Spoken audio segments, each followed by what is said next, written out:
It's a quiet night.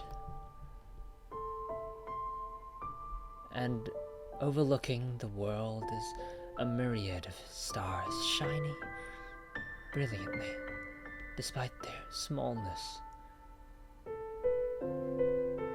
And the white moon gazes upon the earth like an eye in the sky, shining its dazzling rays upon all in the land. A small girl looks upwards, eyes bewildered by the sight.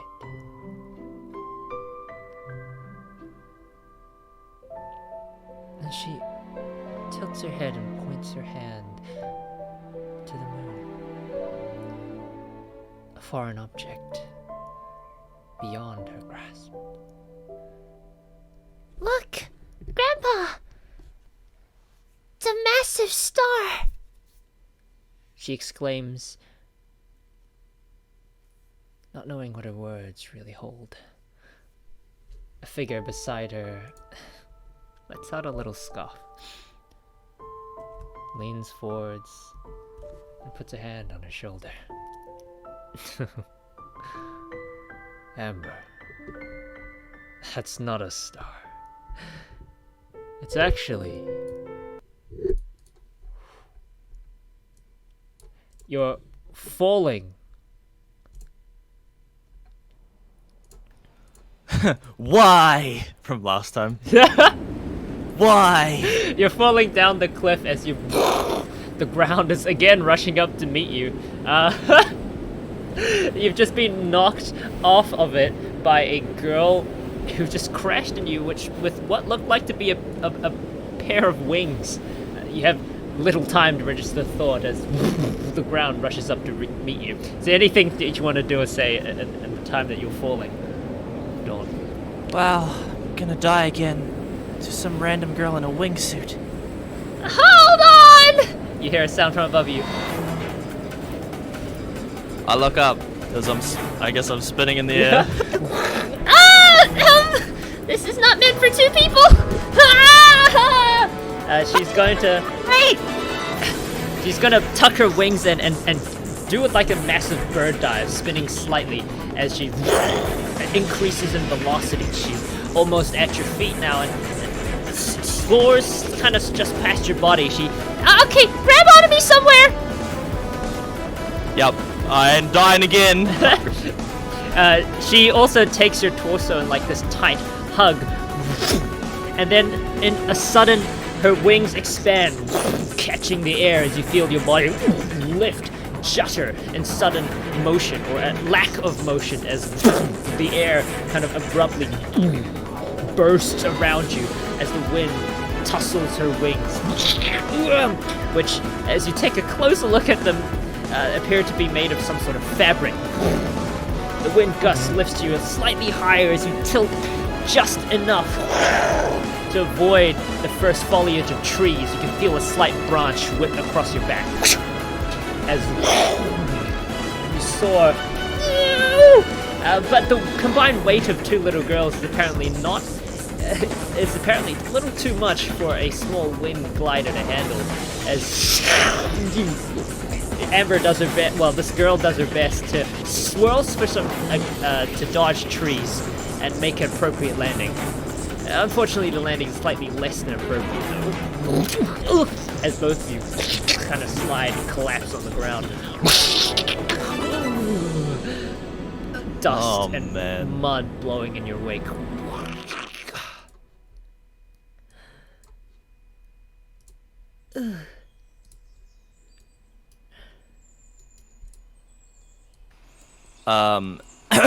I am a 2D piece of paper right now.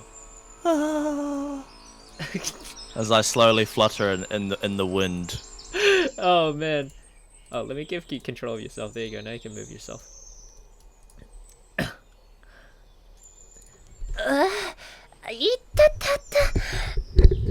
Oh, there goes lunch.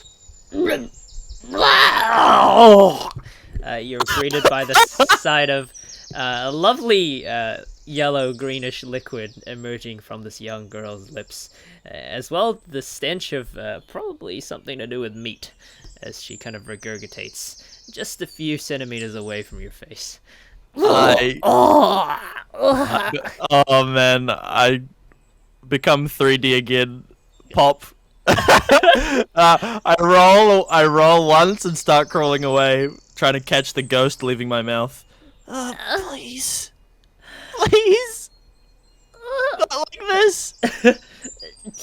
She kind of licks her lips to try and get all the liquid back in, and then shakes her head a bit before she sits up. Oh, that feels a little better. Hey, She looks I at get you. the shock. I start crawling faster. hey, where you going? Please. Come back here. Do you allow her to catch up to you? Yeah, of course. I'm not crawling that fast. We just crashed. She kind of puts a strong hand on your shoulder. You kind of get the shivers as she kind of grabs you still. I'm not done with you. I kind of turn around like horror anime. Almost just killed me. Oh. Well, if you think about it, I did also kind of save you. She gives you a smile, and she puts her hand on the back of her head. So, we'll call it even? I start shouting at her, like exclaiming, anime eyes like white. You wouldn't have to save me if you didn't always kill me.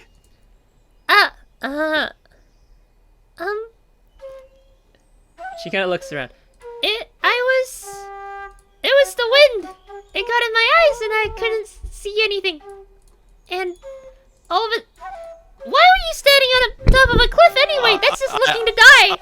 I rush up and I like make circles out of my fingers and put them over her eyes. That's why you wear goggles. Okay, alright. So I don't have a pair of goggles because I forgot them today because I left them at home. But Forgot them? That's like not wearing a seatbelt and a helmet. huh? What, if anything, She backs up. a girl shouldn't be standing on the middle of a cliff. What are you What are you trying to do? You don't even have a pair of wings. Konosuba eyes, a little thought cloud of this girl flying with a wingsuit. Little girl's not meant to be doing things. She looks at her wingsuit, which is her glider, which is now like busted. Now I ruined my glider. She exclaims. All because of some person standing on a cliff. Who? Glider. That's just a wingsuit. She turns to you. It's not a wingsuit. It's a glider. Not a wingsuit. It's a shut up. I start crying. Hey! She just Stop crying! If anything, I'm the one that should be crying! I rub my eyes. It's okay. Just. I look at the glider. It's actually pretty messed up. yeah, it's gone, dude. Like the wings have collapsed in on itself. The spokes are like stabbed through the parts of the fabric. Yeah, it's gone. I look at it. I'm sorry. I'm actually kind of lost. She kind of rubs the back of her neck. The girl kind of also rubs her neck a bit and looks down before looking up. Well, and looks down. I'm sorry as well. I should have been a tiny bit more careful when I'm gliding. She kind of looks up. Sorry about it. I have a proper look at this girl. Well, what does she look like? She looks around your age. She has these rosy red cheeks and appears to be like really healthy. Your skin is rather pale, but her skin is quite red as she's been doing a lot of exercise. You can see a bit of sweat running down her forebrow. Not really because of nervousness, but because I think she's just she's quite in hot gear for this time of day and month. Safe, but the pads of her shirt are quite dirtied, and you surmise that's what kept her safe during that little tumble earlier. She's also dressed in red, must be her favorite color or something, and on her waist holds a adorable little bunny. I look at the bunny and then back to her. What's your name? Oh, she smiles. I'm Amber. Nice to meet you. She gives you a hand. What should I call you? I gingerly take it. Don. She gives you quite an energetic shake, grabbing your hand and like waddling it up and down quite furiously. Oh. Dawn? Oh, that's so cool. It's like the morning, right? I'm still a little bit like, I look at the vomit on the ground. Yeah. Where are we? She blinks. She looks up.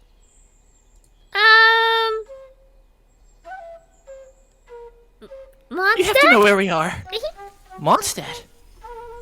You know. You recognize that as the name of the You recognize that as the name of the entire region. Yeah. Where in Mondstadt? Well,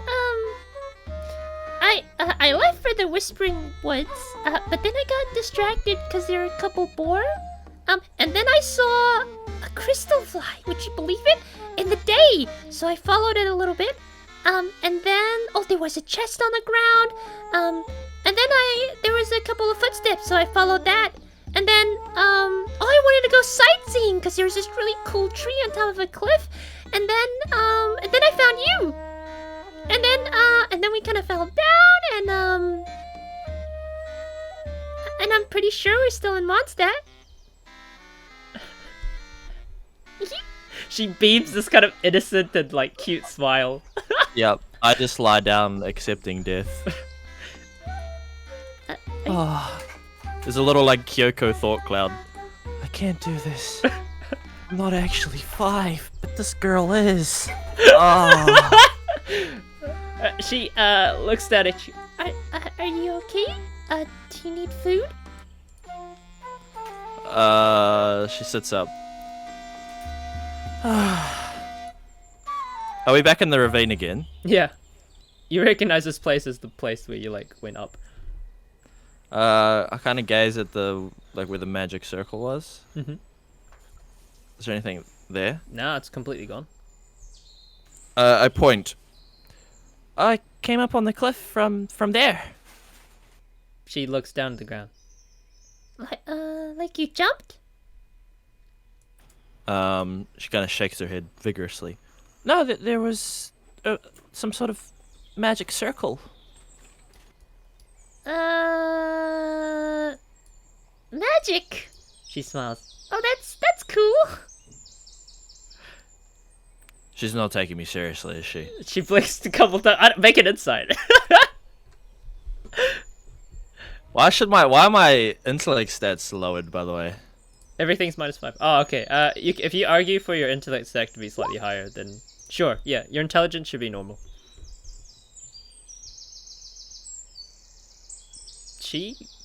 I mean, you know, it sounds like she kind of understands that magic exists. But it doesn't sound like she's seen this type of magic before. So she's a little bit in disbelief, I guess.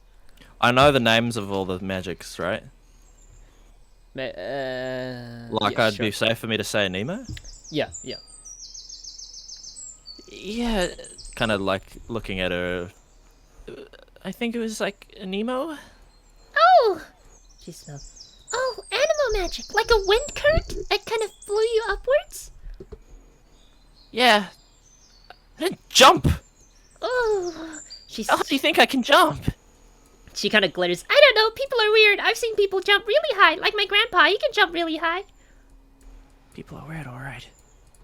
But her eyes kind of glimmers. She looks. Well, I've always wanted to ride a wind current. Grandpa says they're dangerous and I shouldn't ride them until I'm at least 7. But I'm 6. She crosses her arms. That's close enough, right? I look at the glider. Yeah, it's gone. But She kind of trails off as she also looks at like, right? my gliders. I kind of go over and pick it up. You start from the wings, and you can hear the sound of fabric ripping as you try and pick it up. Well, oh, is it detached from her, right? Yeah, it's detached from her. It's on the ground. She took it off. I'm very careful with it. All right. Yeah, you have like a broken glider in your hands. It appears to be like harnesses, straps, a couple of wings. It's almost like it's not really like a wingsuit like you saw in your previous universe, but it's more similar to like a cape with a harness, something like that, like Batman. I so I have it, and I kind of turn around. I can get this fixed for you. She blinks sometimes. Oh, really? Dawn kind of nods. Yeah. Our maid is really good at sewing, so. Oh, She her eyes kind of glare a bit. oh, thanks. But does she know how to repair a wind glider? I heard that they're only artisans. What is that the word? That know how to make wind gliders can repair them. She looks down.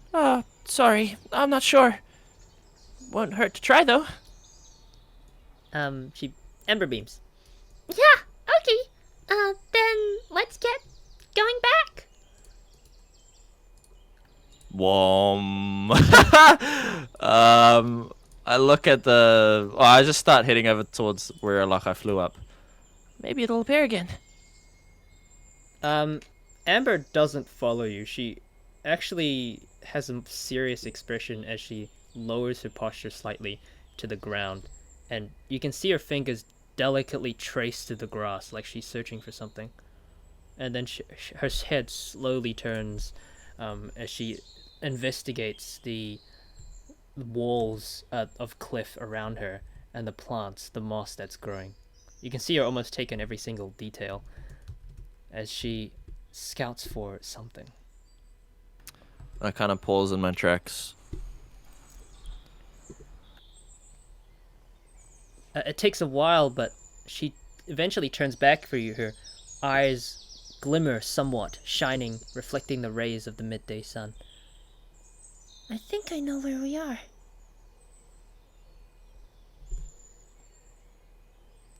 Dawn tilts her head in response. She kind of tilts her head as well. Where do you live? Where do I live? Well, you've just been to a town called Morningville, which was not very far away from your place, so you don't really know the region where you live at. Your parents don't really talk about it, and Sure. but the region is considered part of Morningville, so you would assume that Morningville is the place where you live. I live near Morningville, if you know where that is. She tilts her head up to think, almost like she's picturing a map in the sky, and her eyes kind of dart around a little bit as she ponders. This girl appears to be rather intelligent at geography. Okay. 7, 6. She How tilts did her she say head she down. was? She does a little bit of a ponder. Well, let's get you back to Mondstadt first, and then you can take the main roads back to Morningville. That sounds right. That sounds about good. That sounds about right. She gives you a smile. I have two fingers tapping against each other. How far away would you say that is? As I think about the, like, gates that I went through. She tilts her head. She tilts her head again. Like, I see pyro smoke coming out of her ears. As good as she is with space, you don't think she's nearly as good with time. maybe a couple months? No, wait, that can't be right. Turn into a Hours? skeleton. She says immediately afterwards. Ours does sound better, but there is a big hill. Let's just go, please. She blinks. Okay, but before that, she kind of pats her pockets for something. I have something to deliver somewhere. Do you want to come with?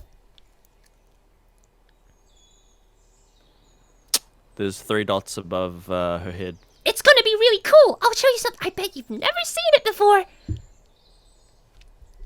She nods her head Yeah. vigorously. I take a serious think. I'm already pretty far away.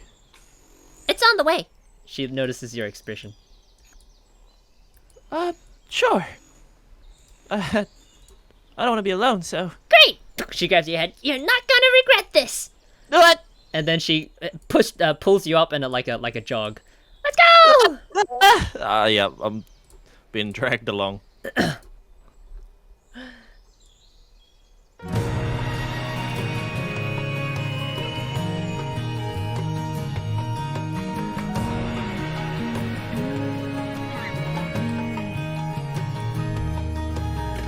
Your adventure takes you across the clearing, across the cliffs as the height of the cliffs lowers around you. You're now entering the beginnings of a forest. The trees kind of span the entirety of the view in front of you. But the dazzling light of the sun makes them shimmer instead of it being gloomy and dark. And there's plenty of room in between the trees to illuminate the dust and the birds in the air. And you take in the breath of the air, you still feel energized, despite the events of earlier. It's indeed a fresh new nation, much different than the land you were in before. This little girl has you by the hand, or the wrist, rather. And she can feel her firm grip in your hand. Something that you haven't really felt before in almost over 20 years. A strange and yet warm sensation. As she leads you across the forest. And you see an opening. You see an opening to a small tunnel, which she also leads you inside. The water kind of dampness seeps into you as you make your way through the tunnel. And you get to a clearing on the other side, where you're greeted by a strange sort of object. It takes a while for the light to adjust, but you realize that this is a statue of some kind, emanating this sort of strange magic. Can you make an Arcana check for me?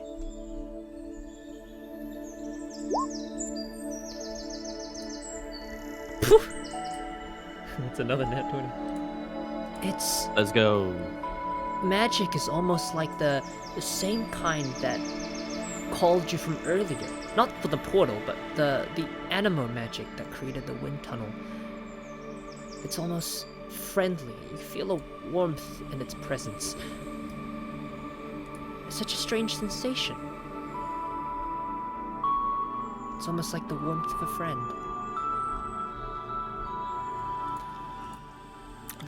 I look around gingerly. Oh, what? No, you look around. No, you're about to say something? The little girl kind of approaches it slowly and with much wonder. She lets out a little sigh. Yeah, I approach gingerly as well. What is this? She looks up. We call it a statue of the seven. He's one of the this is one of the 7 gods in all of Teyvat. Have I read about this? Make an indulgence.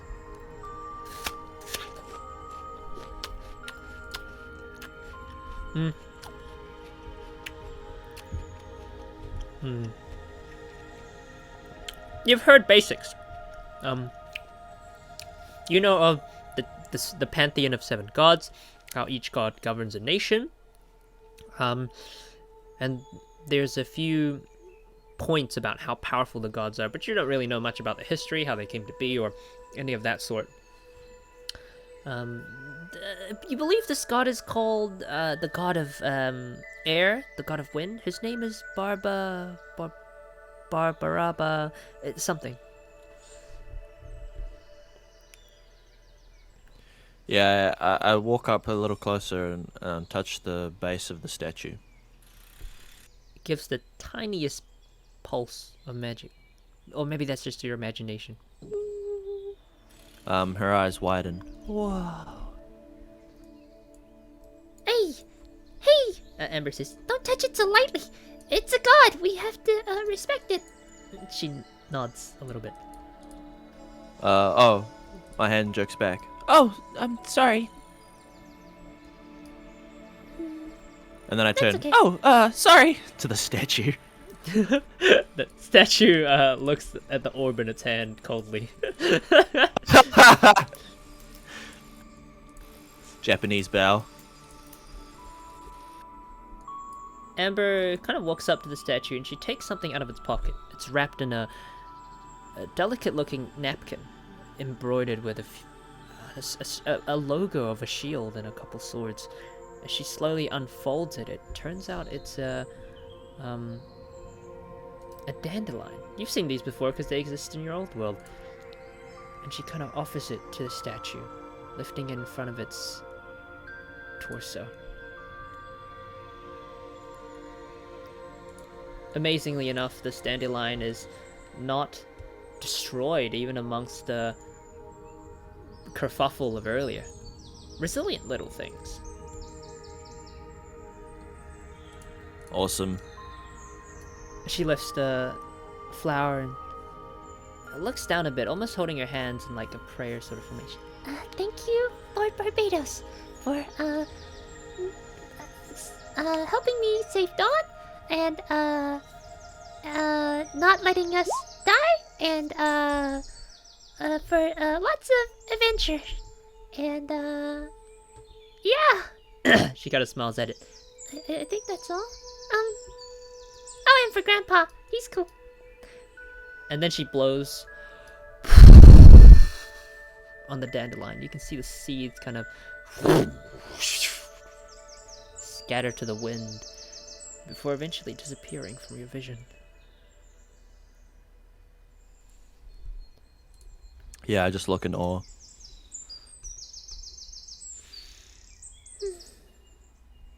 She kind of takes a breath. And tilts her head. Well, that's that. Dude. Oh, Shall we get going? nod.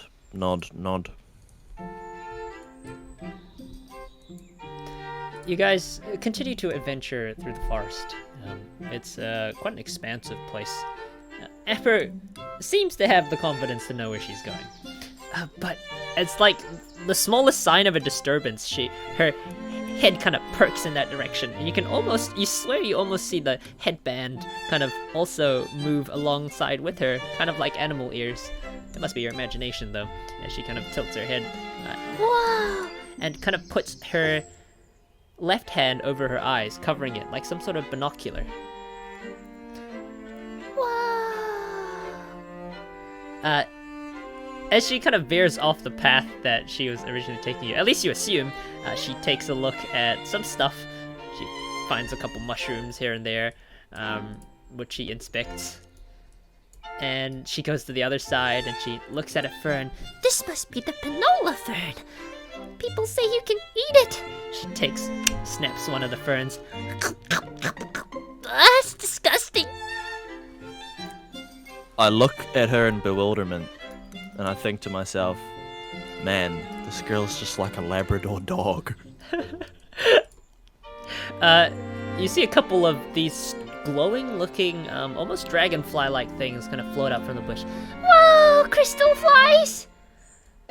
You see the girl her eyes kind of light up as she stares at them in bewilderment as they kind of float up into space and disappear. I walk up to her.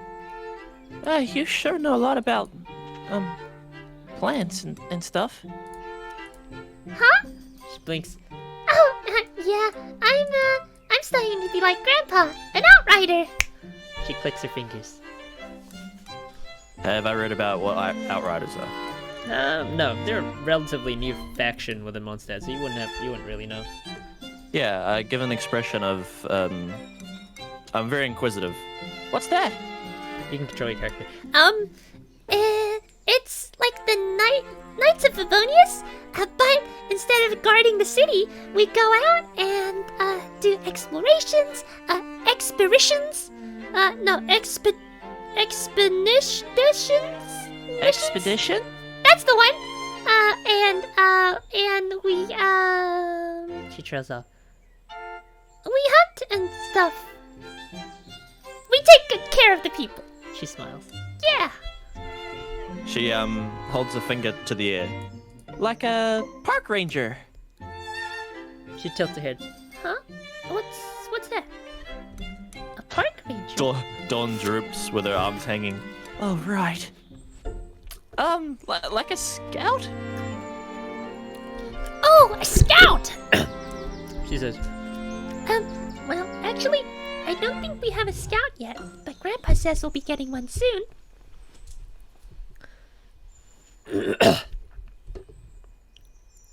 she kind of smiles at you. Do you want to be a scout? When she asks that, Dawn kind of freezes. And she kind of thinks. Oh,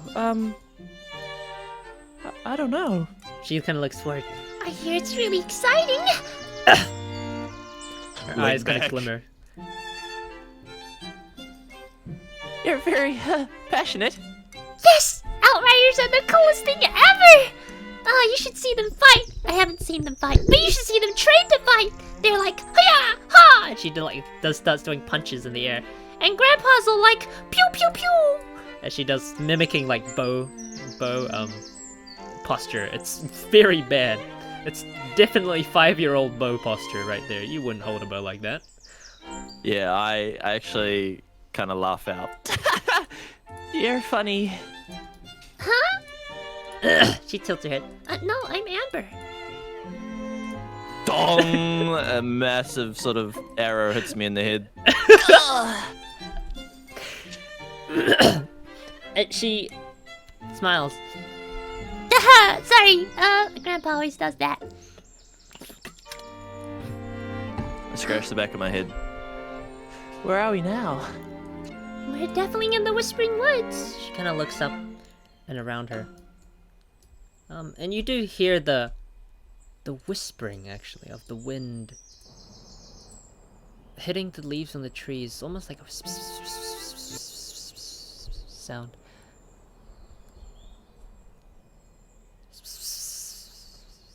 I close my eyes and just listen. I guess, so that's why they call it the Whispering Woods. She smiles as you're listening. Dawn opens her eyes. It's kind of cool. I like it. That's why I love exploring. She kind of jumps ahead and spans her arms out. It's just so much wonder and things to be found.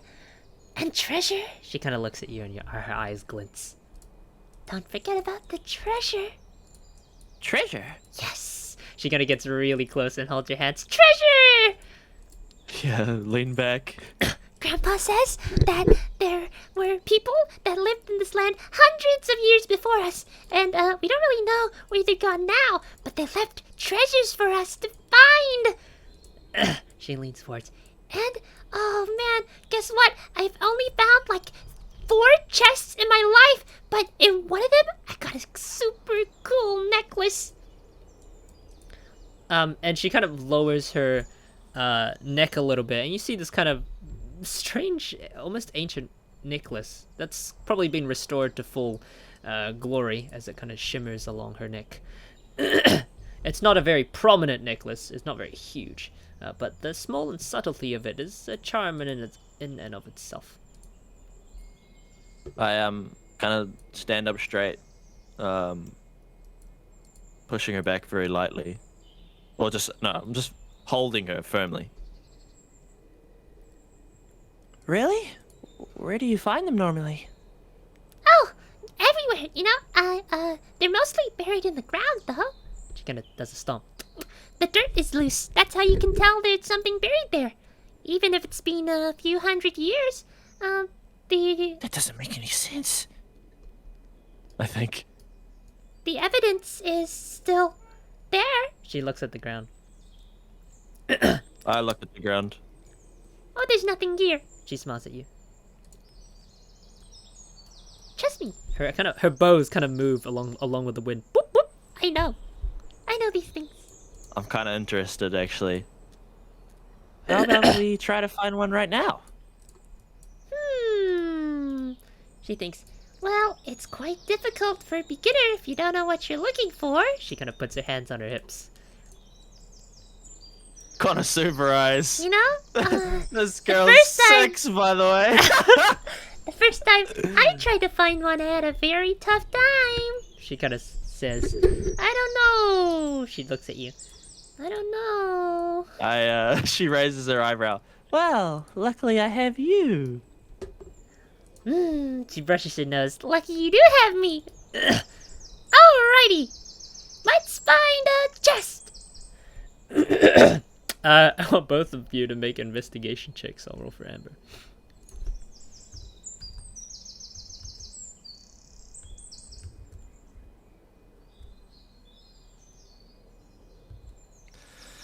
I just love 7.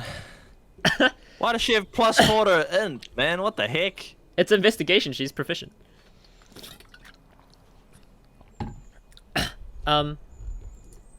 She looks around.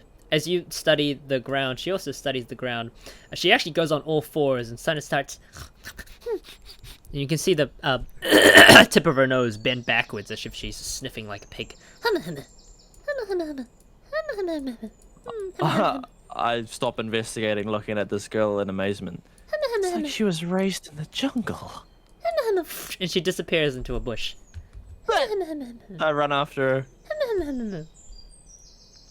her. You run after her and you can see her crawling around in like the foliage underneath the trees.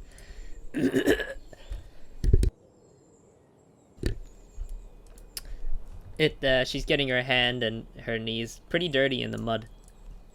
To none of her, like... yeah, to pretty much no one's... She doesn't care at all. She scruffles around. Her gloves, you notice in her hands, are getting dirt all over the place. As she kind of... Oh, there's a bit of loose dirt here. As she kind of starts digging. No, it's nothing. She moves on to the next patch. I lean over, looking very, write that down. As she moves over to a small bush, isolated in a patch of grass away from any other trees. Well, this side. You see her her expression light up as her hands work ever the faster as she kind of handles the weeds that are covering this bush with a little less delicacy than she was before. And she kind of scrabbles open. Oh, this might be it. As she as dirt kind of flies from the place where she's cupping her hands. Yeah, I'm throwing it out. dodging comedically. She's not caring at all where she throws it. And she... Oh! You hear a knock on something hard. Maybe a tree trunk. As she blinks a couple times. The dirt comes out ever the more furiously as these mounds of dirt kind of start to build up on the sides of the hole that she's digging. And you do see it. You peer through. Peer through the mess that she's making, and you do see it. A small kind of wooden thing, definitely different than what a tree trunk would see. At makings of perhaps a chest.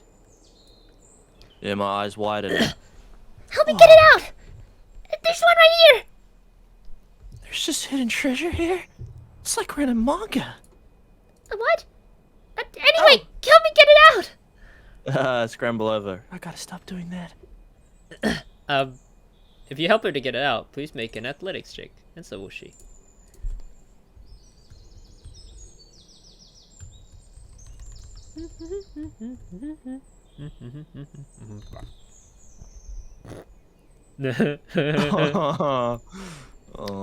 At this time, you are of the bruter force, as she kind of struggles to pull on the... I'm using some more technique. She struggles to pull on the chest by herself. You... what kind of technique do you use? I use something called leverage. Ooh. You get like a branch or something? Yep. quick thinking. Yeah, I grabbed the nearest broken branch. Here we go. You grab the nearest branch that seems to be sturdy, thick enough for you to put some weight on as you dig into the ground, making sure it's underneath the lid of the chest as you both of you manage to heave uncase the chest from its earthly wrapping. It slides rather neatly onto the ground, sitting there obediently. Yeah, wipe my forehead. Throw the branch to the side. Whoa! She looks at you. You must be one of those super smart people. 3 dots. Wow! Yeah, Kyoko thought bubble. Oh, I'm really actually like 25. Let's open this thing up. She pats the side of it, and Oh, there's no lock.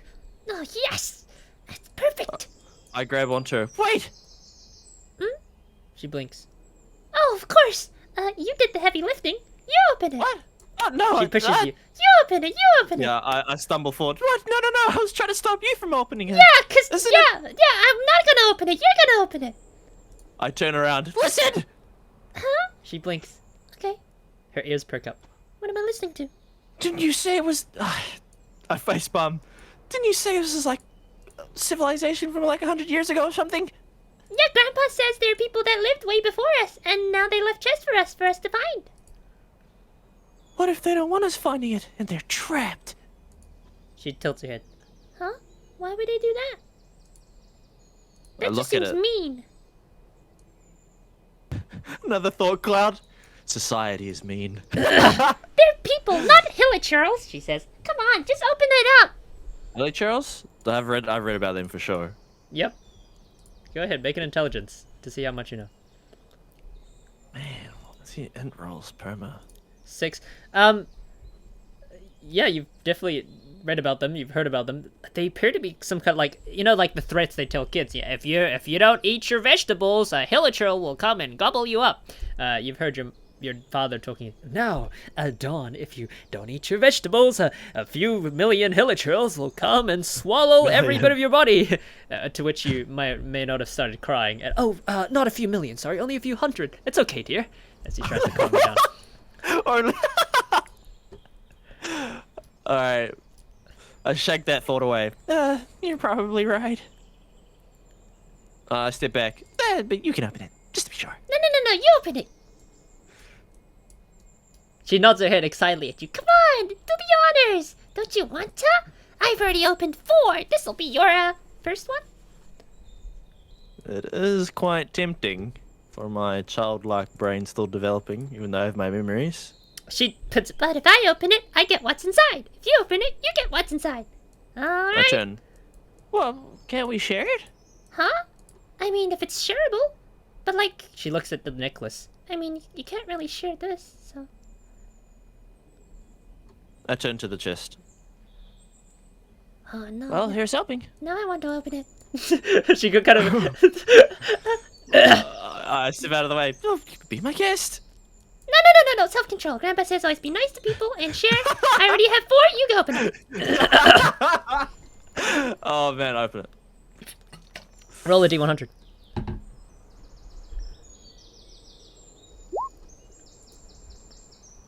$48. Okay. Chest number 1. Let me just do the Gotcha. details. Gotcha. Wait, do I get a 5-star? Do I get Zhao out of that No, chest? Nope. Chest number 1. You rolled a 48. That's a common. You'll get. Alright. I kill myself and make a new account. Nope, that's. Oh no! Ever exclaims. What have you done? No! Yeah, I make a new account with a new email. And I speedrun the intro to get to the first chest again.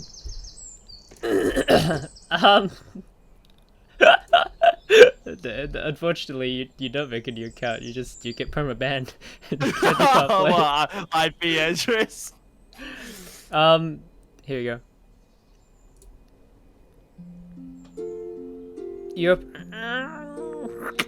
The chest kind of slowly opens up. And inside, there's a whole bunch of metallic junk, too rusty for you to make good use of.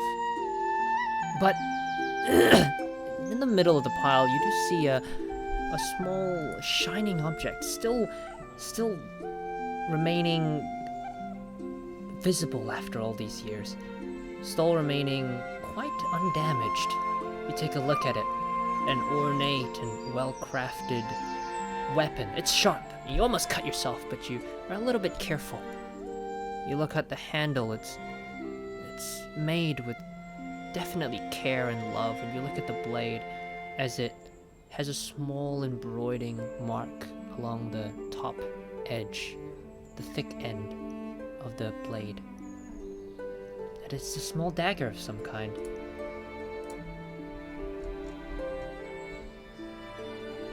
Oh, cool. Oh, there's a limited amount of chests. 999. But yes, there is. Oh. Cool. I pick up the dagger. Oh, I should record your roll.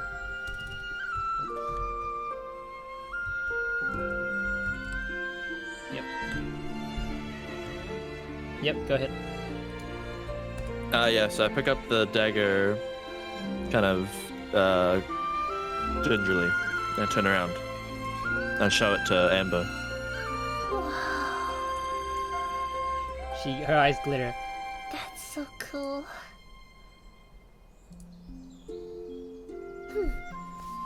There, your first chest. Next one's mine. She says, slightly jealous. I kind of look at the chest again. Well, you're the one who actually found it. Nope. I just liked finding treasure, I guess. I hold the dagger out towards her. She looks at her. You. She thinks for a bit. And then I look at her as she's thinking. But the next one's mine. Deal?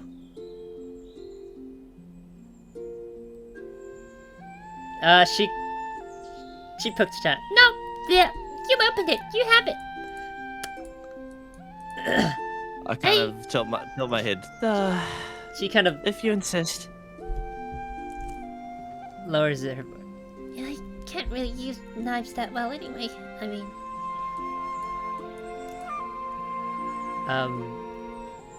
She kind of looks a little nervous. Well, a little unsure of herself as she looks down. yeah, it's one of the things I'm bad at. Dawn kind of smiles, or beams actually. That's alright. I'll make up for the both of us then. As I badly swing the dagger, like she did with the imaginary bow. Sha. Yeah. What? You swing the dagger around. And accidentally stab her.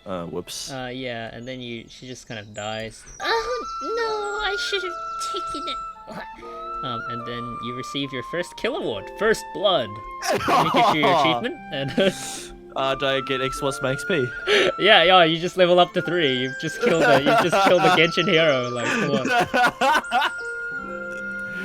Easy. Should I just farm all the? Yeah, the genocide route as a time. Evil route. No, as you swing the dagger around, you get a glimmer of something that reminds you of your previous life. It's a little flash. You hear an echo of people going, and you remember a wooden sword being swung around. And immediately feel proficient in the dagger.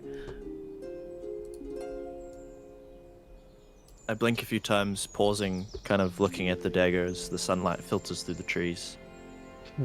Oh. I put it in my inventory. The weight of your hands, the weight of it in your hands, it feels almost like a slightly shorter wakizashi. Oh, so it's not a dagger? It is a dagger. It's quite a long dagger, but it's still classified as a dagger. Ah, okay. Yeah, I look at it. Yeah, just I'm a little bit like, nice. I pocket it. What's your passive perception? 11. 11. Okay, Amber will her bunny ears kind of Whoop whoop. Oh, shh! I hear something. What? I turn nonchalantly. Come over here. Let's see what it is. and she kind of crawls up closer to the sound.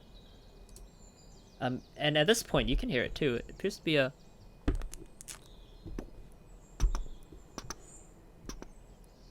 Like a horse or something? something with hard feet, trudging through the As a through the bipedal. grass. Yeah, if that's what it sounds like. There's like 2 sets of them, from what you can hear. Oh man, that's kind of. Yeah, I get kind of serious. I come with Ember. You guys leave the chest behind, and she kind of pokes her head up through some foliage, as in front of you can see these kind of 2 weird-looking animals, slowly making their way across the clearing path of the forest. You hear a little from one of them as they make their way slowly. Those aren't bipedal, you psycho! No, quadrupedal. Alright. The leading one kind of stops to inspect some grass beside him, as he bends down and starts munching. I smile and look and yeah, that's cool to see. Amber starts drooling a little bit before she catches herself. She blinks a couple times at you. You're not thinking what I'm thinking you're thinking of. Are you thinking what I'm thinking you're thinking I'm thinking of? She blinks and whispers. Lunch! Her stomach does that. That's right, I haven't had anything since breakfast. Breakfast. What time is it? I've been out for a long time now. Yeah, actually, right? that's an int. That's an int right there. What? Why are my mental stats so bad? I said you can increase your int if you want. That makes sense. Do you want to restore your int? You can just do that for free. Okay. Well, you left at like 10. You've walked for about 2 hours. The portal, I don't know if that you don't really know if that's transported you in time at all. Let's just assume it hasn't. It should be around 2 now, 2:30, 3 maybe. You do feel pretty hungry. A little bit, maybe. Dawn gulps. Well, we do live in these times. The boys kind of slowly trudge on their way.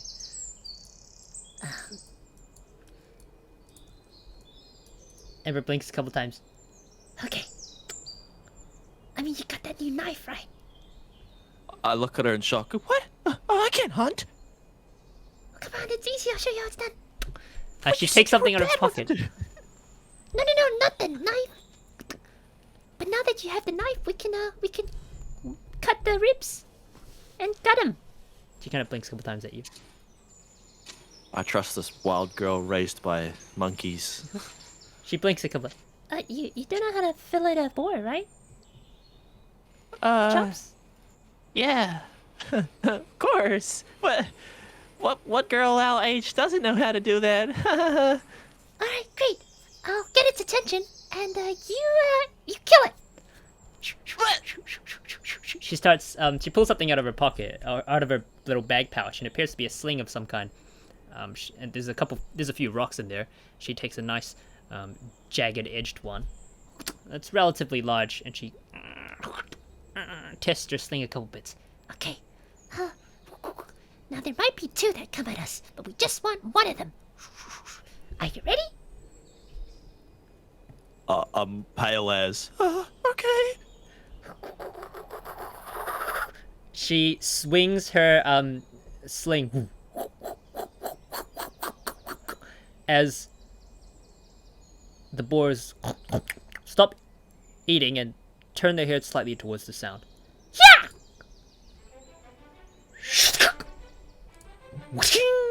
The stone knocks the boar cleanly on the side of its face. Oh, it looks pissed. Oh man. It turns to you. Okay, There's a it's your front turn. profile. It's your turn. And it starts to run at you. It's your turn.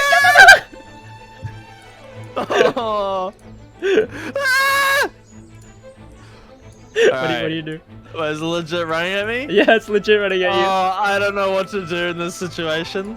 Oh my gosh. Jump in and stab. What did she say? Dodge it and stab. Alright, I kind of breathe slowly. Okay. Okay. How close is it to me?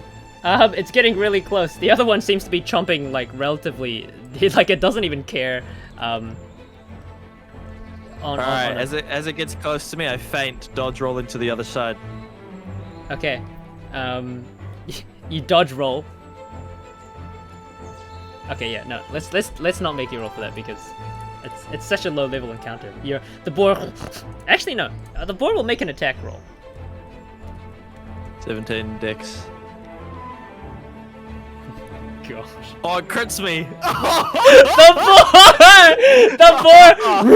Oh, this one is like a veteran boar as it kind of, and it gives you a nice little headbutt.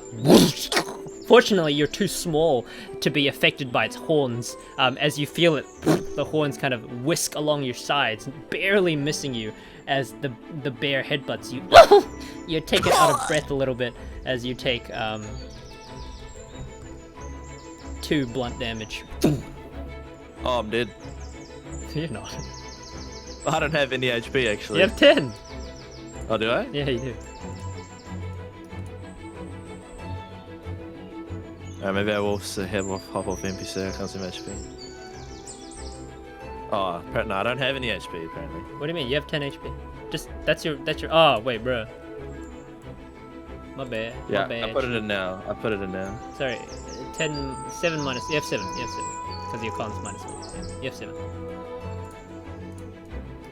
So I have 5 because I just took 2 Yeah, now you damage. have 5. Yeah. The bear. Oh, crit me. It deals double damage, right? No. Okay, all right. 4. No. Oh, is that how you do? Yeah. Are you just doubling it? Yeah. Oh. Veteran boy just smokes me. Amber's like, oh! Oh crap! Yeah, I go flying in the air. Bonk. Oh! Ah! Amber's expression turns quite worried. Ah! Ah! I've got As Tweety birds. you feel a. Where is it? You feel a kind of a surge over you. A surge almost of previous experience as the boar turns around. Ready to go at you again. You've disturbed its lunch, and it will have its vengeance. It's coming at you. Get out of the way, Don! Do something! Alright, I gotta catch my breath. I'm not dying again! You see roll. glimmers. You see glimmers of a sword being thrown at your head, which you duck. Ha! Wait, I'm in the kendo club? Oh man. As the boar kind of charges at you, you get a glimmer of fire in your eyes. And you're more ready than you were before. Alright. I quickly roll, do a short roll into a standing up position.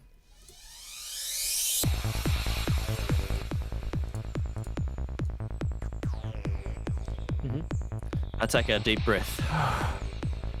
Okay. Just because I'm in this body doesn't mean I don't know what to do. You see the boar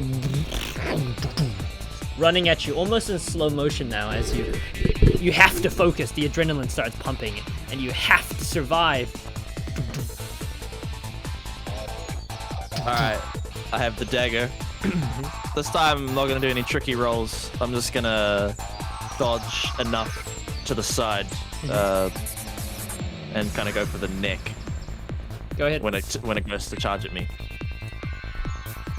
Attacks again. This time it's this because you're ready.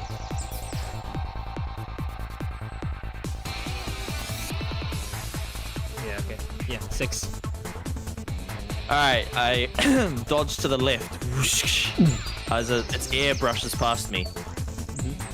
And I see at the top of its neck, I bring the dagger down. You bring the dagger down, it pierces. This dagger pierces easily through its thick hide as it slides in place.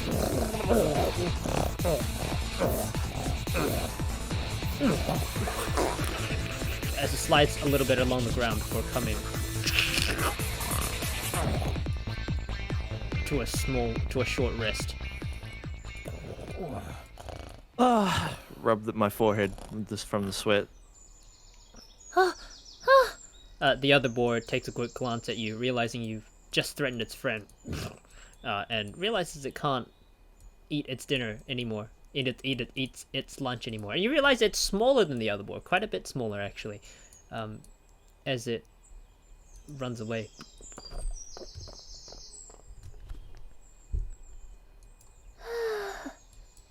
Amber kind of sits back a little bit and sighs. Wow, second swing's a charm, right? I sigh. I'm pretty beat up actually.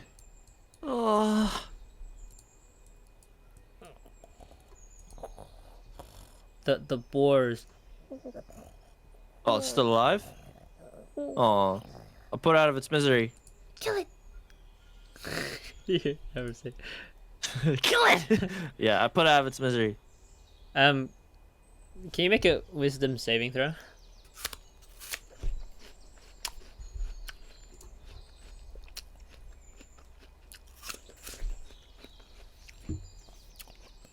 As you look up at the boar and you listen to its sounds, the raspy breath, you can feel the slight heat coming from its body as you ready your dagger. You haven't killed anything before in your life. It's such a scary process.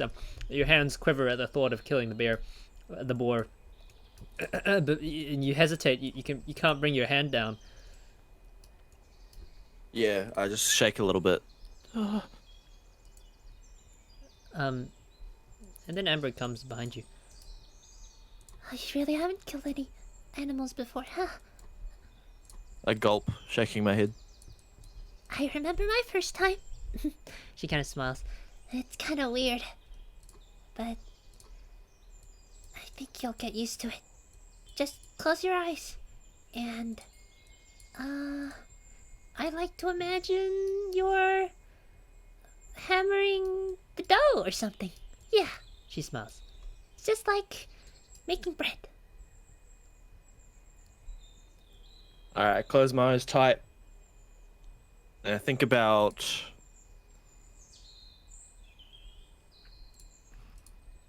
What do I think about? Think about something happy. I think about my new family. No. Yeah. Okay. Yeah. You close your eyes. You picture Gilbert and Leah, and how much joy you've had in this life so far as you hover your knife over the boar. You can feel a couple of other hands actually on top of yours. They feel warm and kind as both of you actually apply force, bringing the knife down. And the boar finally stops whimpering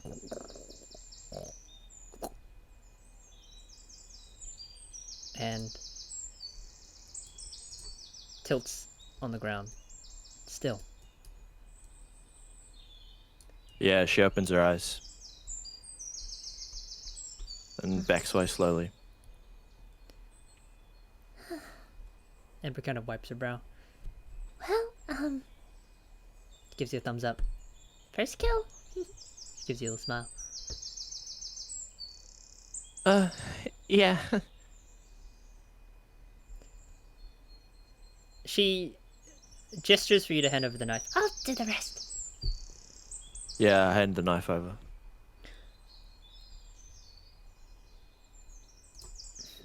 Oh, let's do this one.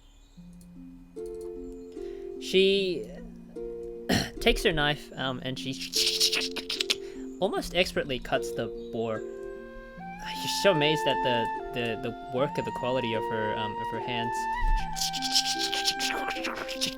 As she kind of takes some portions out, she even has a little bit of another bag, a leather bag, that she cuts some of the other stuff out of the boar and puts it into. It's only a little bit. And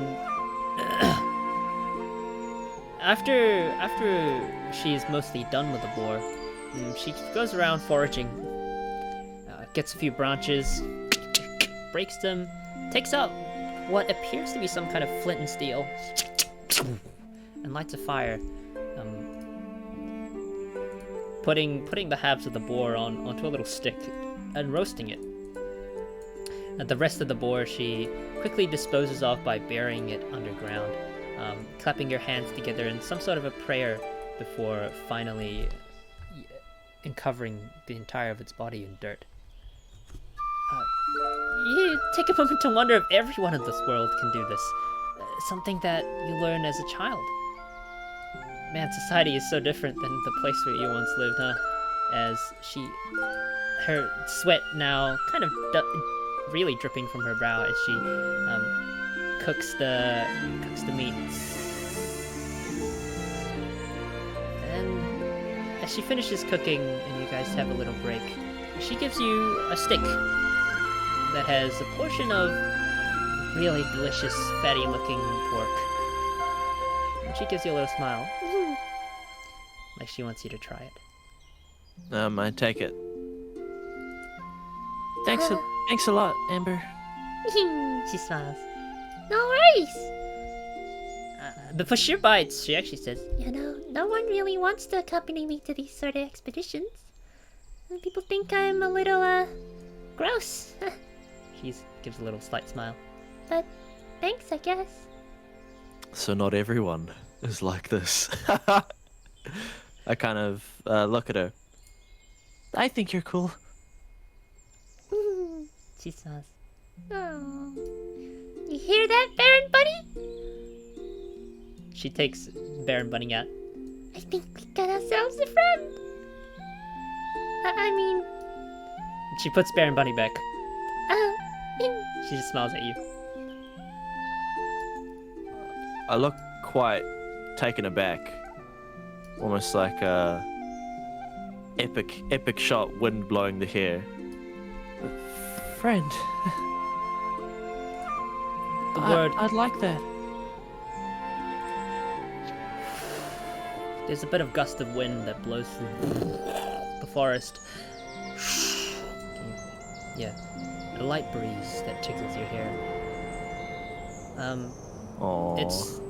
It stops the. She actually doesn't hear what you say. The breeze blows it the other way. And you didn't say it rather loudly. She kind of looks at you as you attempt to say something, but she doesn't question you about what you said. She just smiles. And I guess waits for you to have the first bite of the meat. I turn to the stick.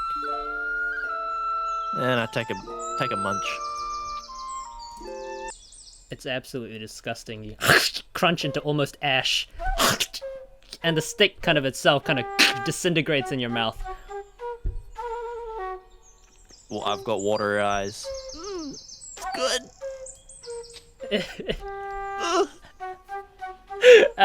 You can feel the ash like swiveling around your saliva and entering the tips of your nostrils. Amber's eyes, Amber's eyes like glow in anticipation as she leans her head forwards, like expecting oh, that was delicious or something. I swallow, like hard, dry swallow. You can feel the Yummy. the stick as you realize you ate some of the stick as well. It's all you down always there. do this to me, like eating in the soap. Oh, I reach into my backpack and scull back some water. Ah, delicious. She nods her. Is it really? Yeah. Why do I have guidance?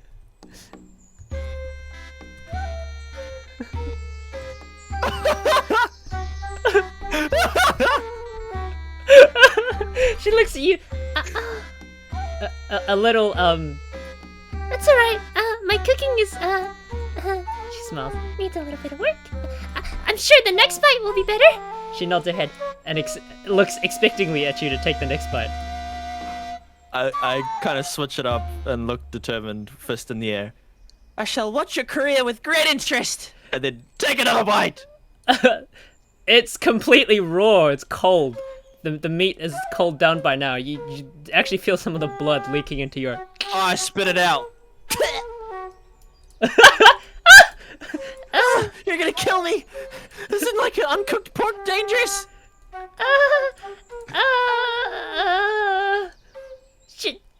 Should I cook it some more? I stand up and I turn towards her. Like horror sound.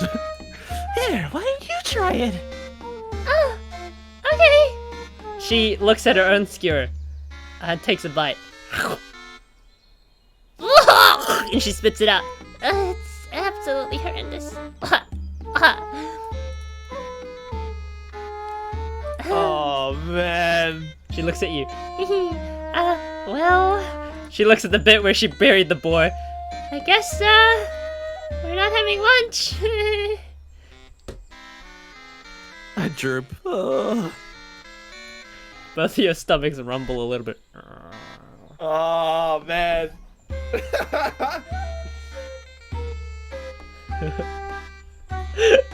By the Not way. like this. Not like this. What?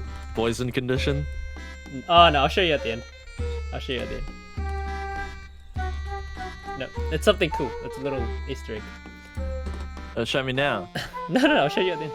Oh, okay. You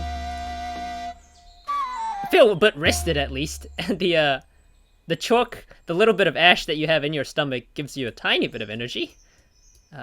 Amber looks at the portion of her stick which is raw as well. It seems both your sticks are extremely burnt on the top end and extremely raw on the other. It's like she kind of stuck them in the fire where you weren't paying close enough attention. Oh man. And she takes a bite before closing her eyes and swallowing the raw half. Oh. It's fresh, it'll be fine. It's fresh, it'll be fine. It's a fresh boar, nothing happens, it'll be fine. She says to reassure herself. I turn. Hopefully you don't need a doctor. She blinks. No, if anything, I'm sure Barbara will help and heal me. I tilt my Barbara's head. mom. Barbara's mom! Barbara? Auntie, what's her freaking name? Auntie. No, wait, no, actually, what's her name? Not Auntie Vanessa. It's Auntie. It starts with V. She can't quite remember. I'm sure, Cathedral Auntie, well, the sister will come and, She smiles. heal me up. I look at her, give her a strange look. Okay. She pats her belly in mild satisfaction. Well, it looks like she's pretending. And she jumps up. Well, we need to get home before sundown, so She looks at you. let's go! Oh, wait! Oh, you have a short rest, so you can recover some HP.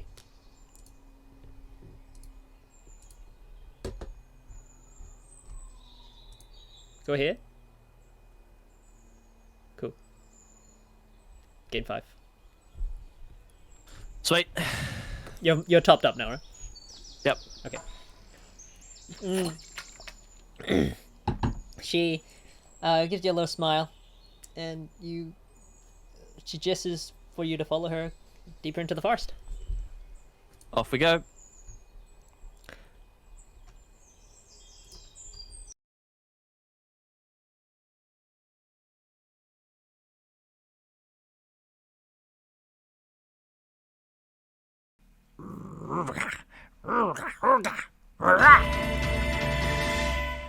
Hilichurl combat.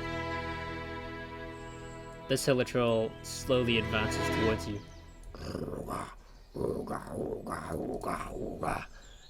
Seeing as the fight's already begun, he's going to try and smash you with an unarmed strike. Ooh, 9? backhand.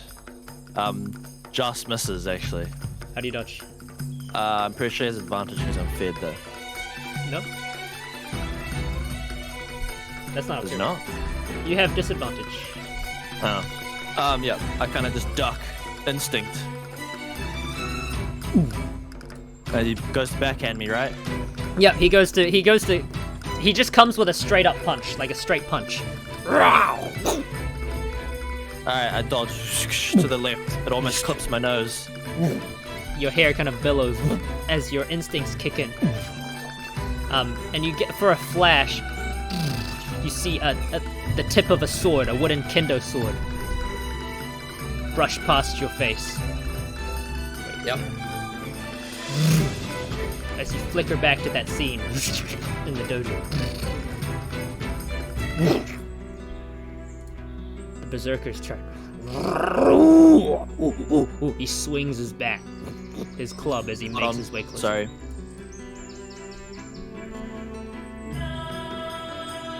Sorry, I'm here. He swings his bat in a wide, vertical circle as he moves closer, before doing a leap of speed at the end, and giving you a mad smash. I don't see this guy south by the way. Because he's invincible. Oh no! Okay, hang on. Yeah, there you go. Oh my god. Wait, I thought he was legit, like, we couldn't beat him. He's so scared of health bar. I just forgot. He comes at you.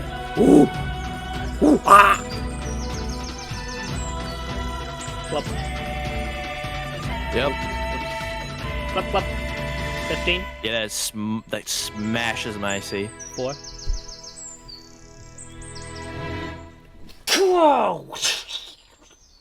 Where does he hit me? Yeah, he hits you. 4. Where? Oh, right in the chest. Oh no, in Yeah. your shoulder, as he comes for a diagonal downwards slam on the club.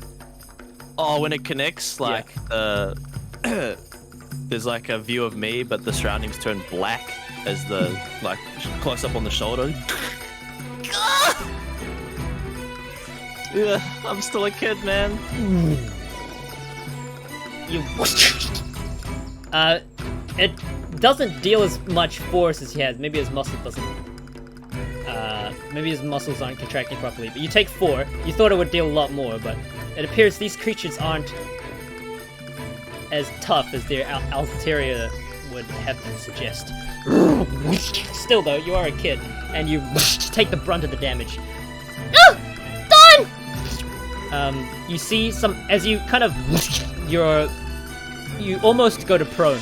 Your legs kind of cripple out from underneath you from the pain that the strike caused, and your vision blurs as your head tilts downwards.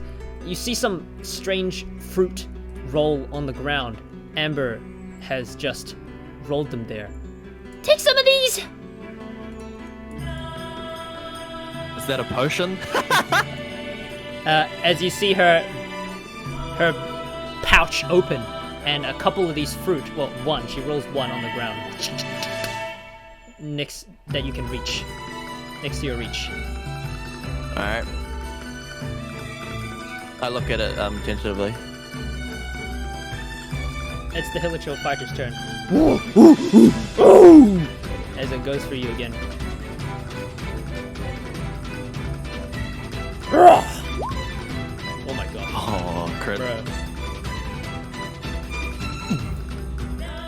2 damage. Alright. Oh, it's doubled, right? Because it's a crit. Okay, 4. Down. You wish to awaken? Kind of. No, kind of. What did you just say? What did Hey, you yo, say? okay, no, sorry. My bad. Your vision kind of flashes before your eyes as his punch is about to connect. You're in the dojo. slowly walking in from an inspection. You're surrounded by these people that you barely know the looks of, but they're part of your school. They murmur about, talking amidst themselves, as you hear the "Ha!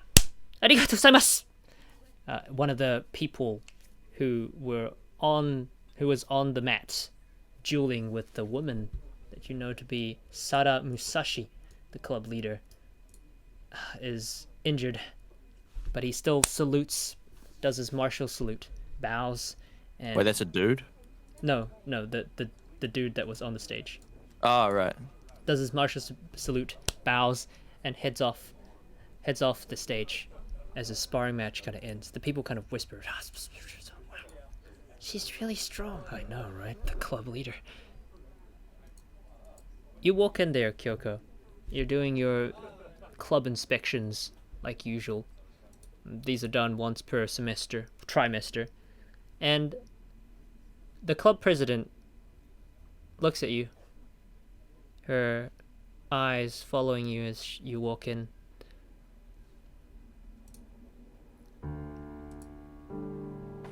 I'd nod. Kaito, Club president?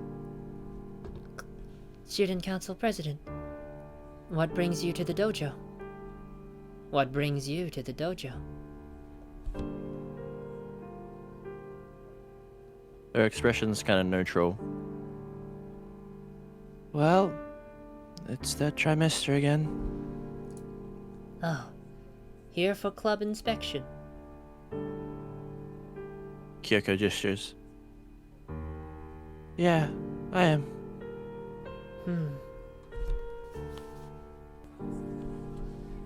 The crowd quietens down as you approach Sara Musashi. Her eyes are vigilant as she looks at you. She crosses her arms quite... Yeah, she crosses her arms in quite a tall posture. Well, what do we have to prove for our club to make it meet the council's expectations? All the people here are club members, eh? Mm-hmm. Well, you meet the member quota at least. She doesn't give you a smile at that remark. So it seems. Well, as you can see, we're in the middle of sparring. She looks at you and tilts her head. Kyoko nods. I don't suppose you would like to join us. Perhaps that will attest to the quality of the club. I don't do kendo, right? You've trained in the past. I kind of look at her. She's got like quite challenging eyes, right? Mm-hmm. Determined almost. She almost looks like she wants you to see how good this club is. She kind of flicks her hair from her chest over her shoulder. Sure, I've got time. The crowd whispers, the club president's that's fighting the student council president? That's insane. What? She gives you a smile. She finally cracks a smile after all that. I'm glad you're up for a challenge. Kyoko gives her a hard look. Any challenge? Yeah. She walks to the side of the room, and takes the spare cloak hanging from the wall. Takes the various bits of sparring armor that's hanging from the wall, and she takes a spare kendo wooden blade with her as she walks back to you. Oh, that's the crown.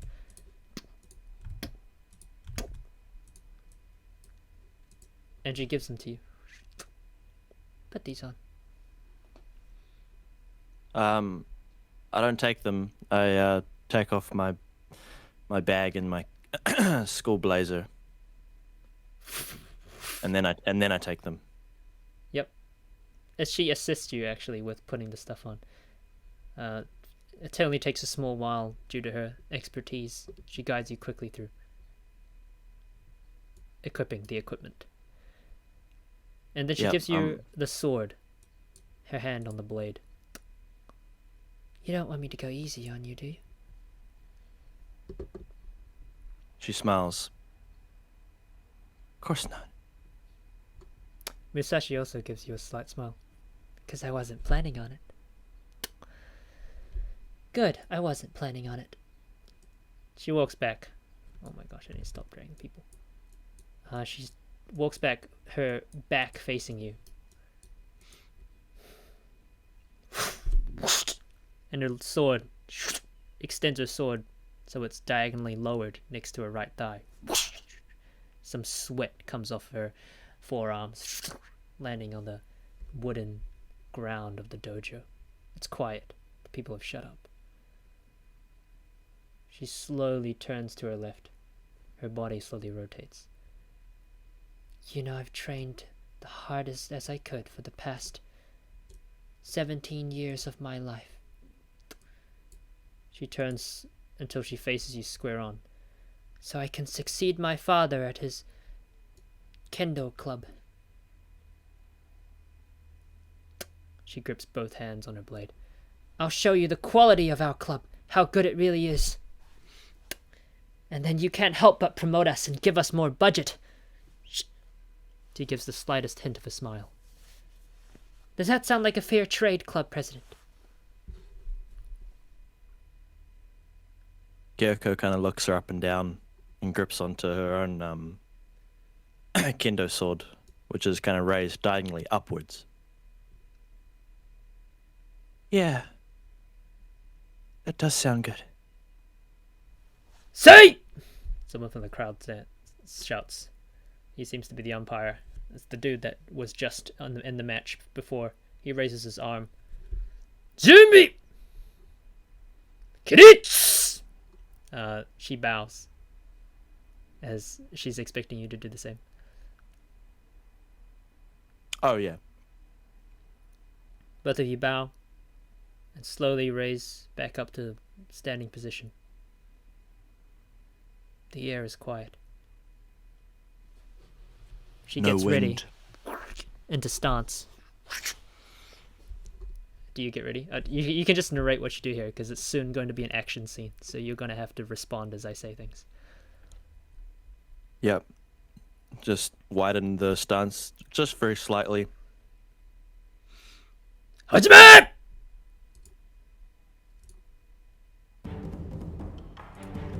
She rushes forward. Not even an instant to... Huh? I'm calm, yeah. Yeah, okay. She rushes towards, not an instant after he lowers his hand and the words leave the breath. The breath leaves the mouth of the umpire. She's really fast. Almost too fast for your eyes to catch. Her blade comes, and you see its speed crashing into you from the side. She's doing like her blade is tucked close to her body as she does a swipe from her right to left. A horizontal swipe around her waist level, hoping to catch you off guard underneath you. So I let the opponent strike first. Yep. Calm as she rushes forward. I just watch her feet, and as she swings, I roll downwards into it, and then go to swing at the back of her leg. You roll downwards to swing at the back of her leg. She misses her swing, but immediately regains her composure. You take a step. You swing at her forward-facing leg, the leg that's in front of her, but you realize that her weight is now almost entirely shifted back, almost in an instant. And the leg moves just barely out of your sword's reach.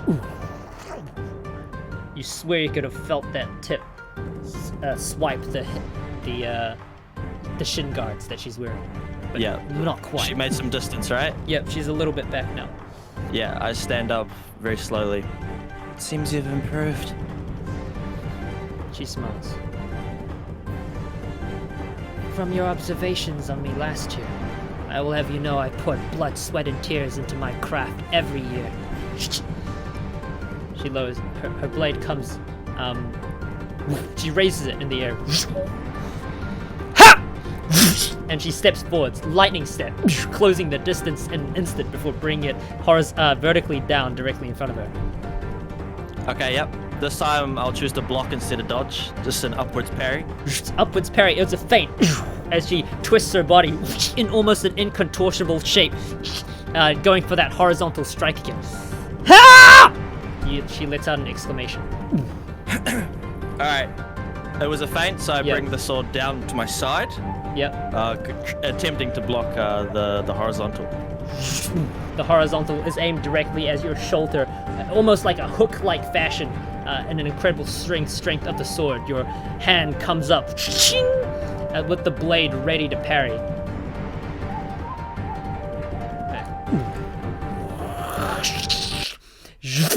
You feel some blood on your face as your arms are ready. You brought your hand and your dagger to the left side of your body. The hook from the fighter looks like to be an incredible hit as you were ready to dodge, but he feinted. And now he's coming at you with a right hook, a critical hit. Oh, epic. But your dagger is ready. You've seen it coming. You've seen it coming from a mile away, and these pathetic, primitive beings have nothing on you.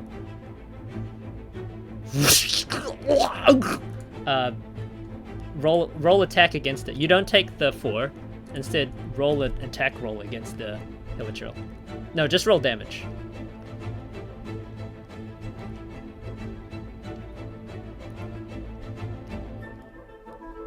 One. I take 3? No, you don't. You don't take any. Because if I take 3, I'm down. As in, like, he was going to critical hit you, but now you slash him, and you realize the blood is on the ground, is his, and that's on your face, is the monster's. He looks at you, his arm is bleeding from the stab. Am I no longer feared, by the way? Oh yeah, you're no longer feared. Yeah, I give him a anime glare. The mist from your breathing pulsates around you as you calm down. You gain 2 to all your stats. Increase the base of your stats by 2. Yeah. Oh, permanently? No, right? Permanent. Oh, okay. Well, I'll just do this for now. Alright, some spiritual pressure starts to come from me.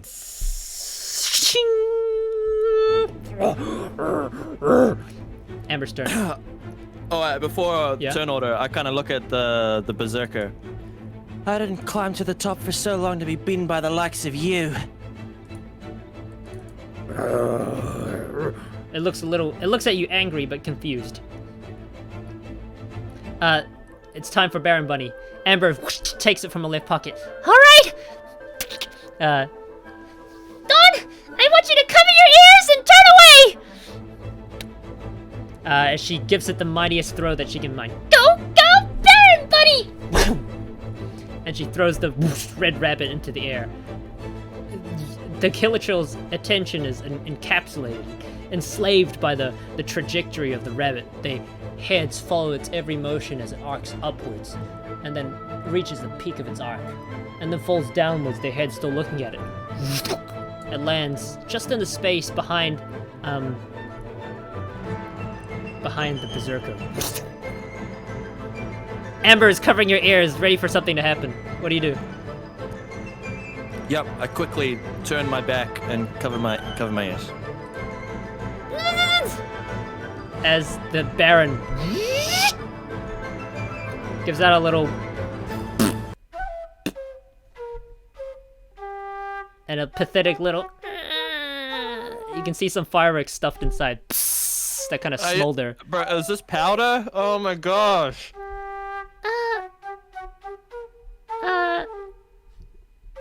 Quick! While they're distracted!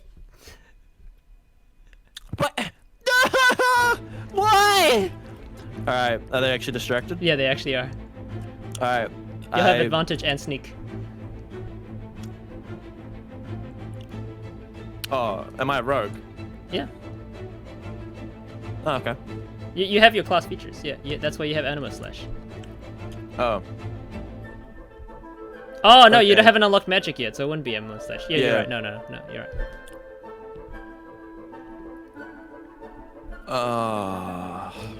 It's my HP, yeah. So it's an action to eat this fruit. Yep. You regain, since your max increased, so does your current. Because you regain 2 to all your stats, so you would regain 1 HP and your max would be up to 8.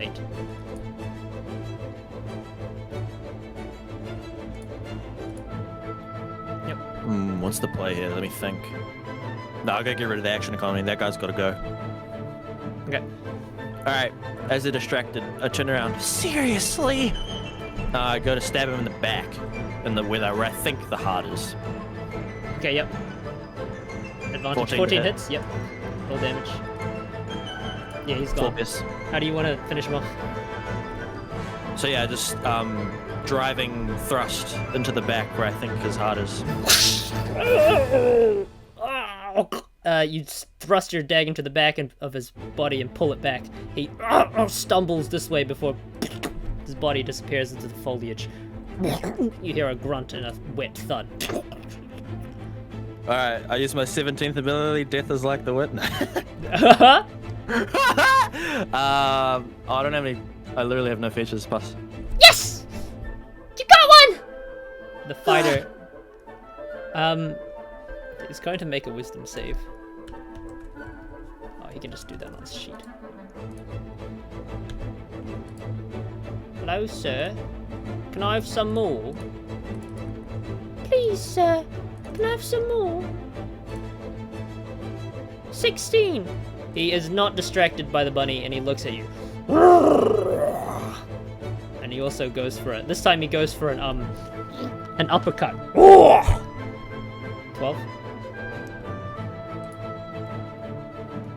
Hits. 2. As your little body can't quite keep up with your actions just yet. You feel the wind kind of get knocked out of you.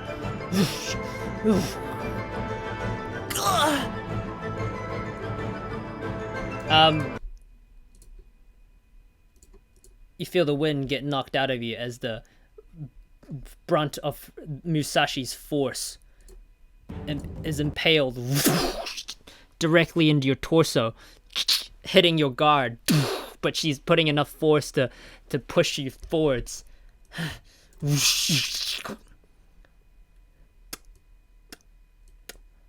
Alright. I just got smoked, right? The battle's still going though. In 3 hits. That's her first hit. Alright. I stagger backwards. Oh. I see. She lowers her eyes. She appears to be used a lot of stamina already.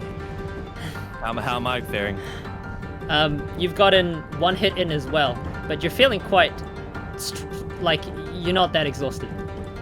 Alright, yeah, I'm looking. I use that to my advantage.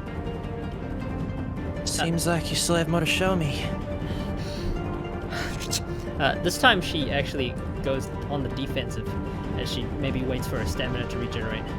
As she takes this kind of defensive-looking pose, encircling you with her guard ready, sword diagonally in front of her, both hands on the hilt.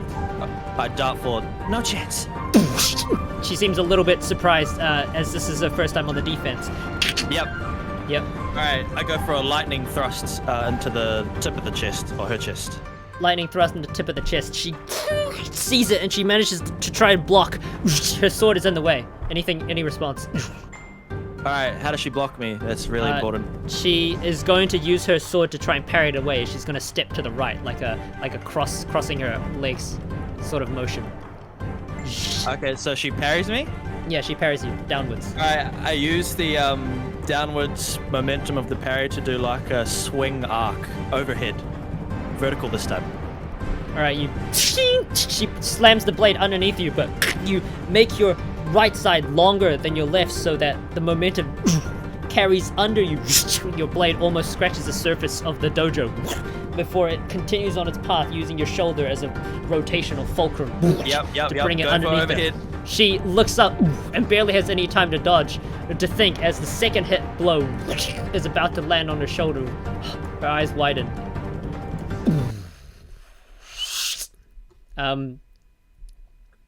As the Hilicho comes at you with the same sort of technique, its hand going forwards, ready to parry your blade. You're in the middle of an exchange. All right. I switch it up very slightly and just instead of him parrying my dagger downwards, I push his hand downwards with my other hand and use that as my momentum. As you swivel around with your body, your nimble body makes it easier to reverse the attack. I want you to make an attack roll against the fighter. Oh my god. Oh, let's go. All right, roll crit then. 6. You swing your upper arm, your arm ready as it cuts diagonally down on his torso. You hear him screech in somewhat agony as your blade makes clean work diagonally from the tip of his shoulder blade to the bottom of his waist.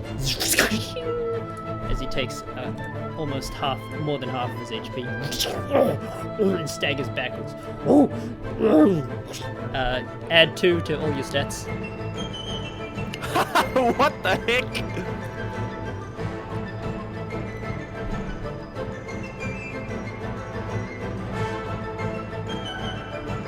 All right. Spiritual pressure. I extend it into him. Oh, into both of them. Well, no, actually, just into that guy. The berserker looks fearsomely at you.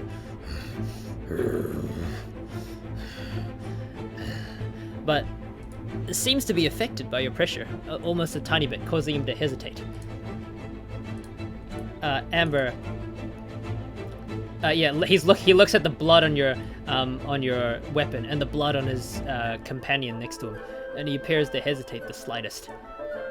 Amber uses this opportunity. She actually crawls forwards, attempts to stand up, and lights a little fire in her hand.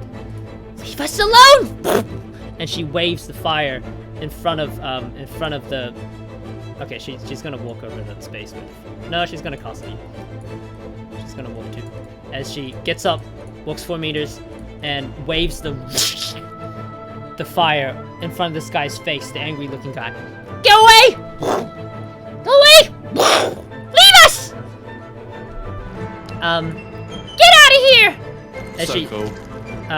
She uses the flint and steel to light a small branch of fire, and she waves it in front. The fire seems to scare these little creatures, scare these creatures away. They hesitantly take a step back. Get out of here! Dawn, it's your turn. They seem to be, again, affected negatively by the fire, like they want to run. They're angry. They want to attack you, but the fire is making them want to run. The hesitance between fight and flight makes you have the advantage.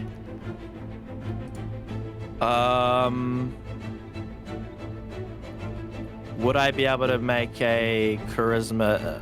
Would I be able to like intimidate them with my pressure? Maybe make them flee? You can certainly try, but again, you are a small girl, and they are quite a bit bigger than you. They only Like hesitated fire. of your last. Oh, with the fire. Yeah, perhaps. Yeah. Perhaps with the fire from Amber.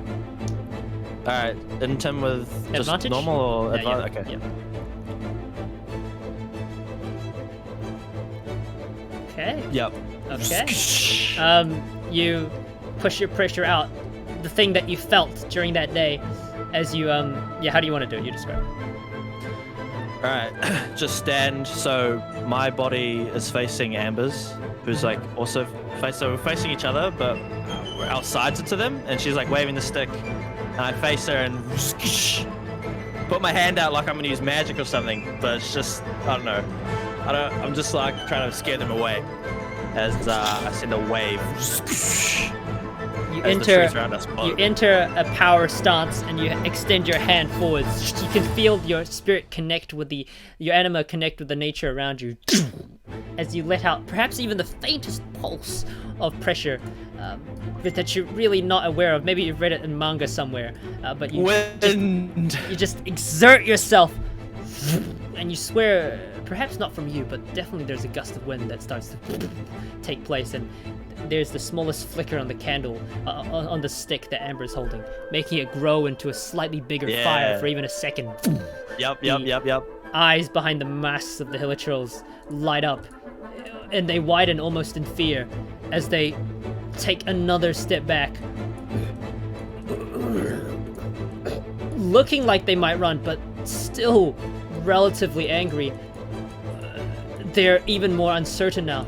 They both skip their turn. It's Amber's turn. She continues on the advance. Get out of here! Scram! Dawn, your move. Push to intimidate or end in the fight? Like kill or make them flee, right? Those are Yeah. choices. Yeah, make them flee. But one is more risky than the other. Let's put it that way. Well, you know. yeah, if it doesn't- I'll do the risky play. Yeah, risky plays. It's like catching Pokemon. The lower HP they are, the easier they are to intimidate. Yeah. Well, his body's pretty low, so if he's solo, he might run away. And I don't really want to kill these guys anyway. So. All right, go ahead. 22. All right.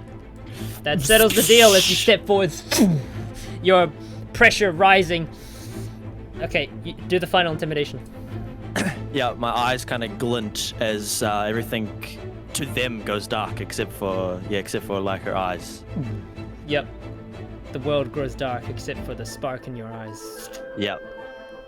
Yeah, they get a sense of where we're gonna die here. As you hold your dagger. Yeah, I do actually hold my dagger this time instead of my hand pointed towards them. The blood of their friend dripping off of it. Extending in front of you in full arm's reach as the blood drips towards the ground. And they take a final look at each other and you run into the forest away as you stand victorious, triumphant.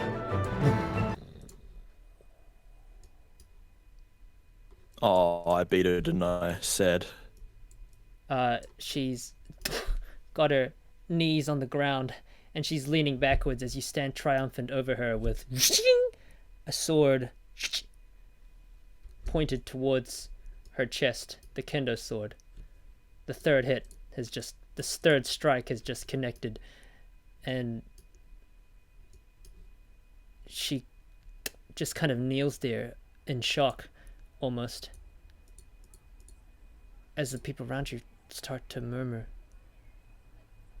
Seriously? Wait, the student council president just came in and defeated our club president? Really? No one else at the club was able to even touch her? Yeah, and she only took one hit. That's kind of insane. No, I'm not gonna lie. What the heck is going on here? Are we this? Am I a year ahead of her? No, you're the same year. Oh, rip. All right, I look impassive, you know? Mm-hmm. I kind of look down at her. You managed to hit me this year.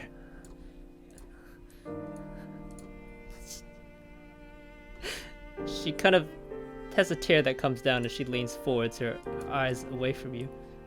How could it come to this?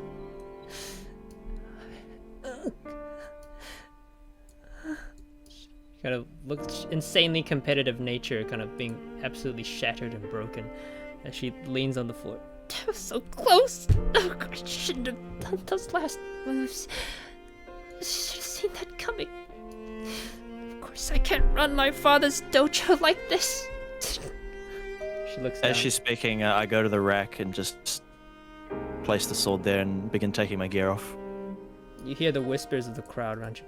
What the hell is up with her? She's insane or something. Yeah, and she's the club president. I heard she scored perfect grades and everything this year. Absolutely untouchable.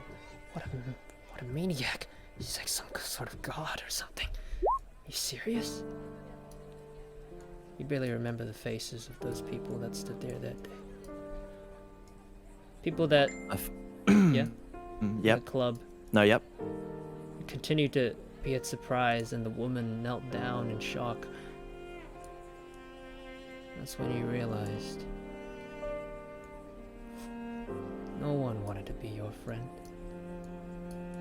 They looked at you with those eyes and fear or dullness.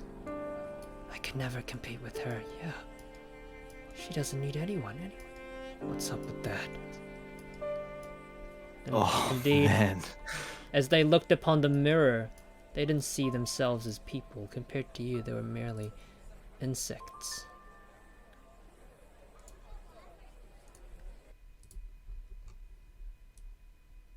Shadows. Is that, oh, what? Yep. That's it. Just shadows. Insane?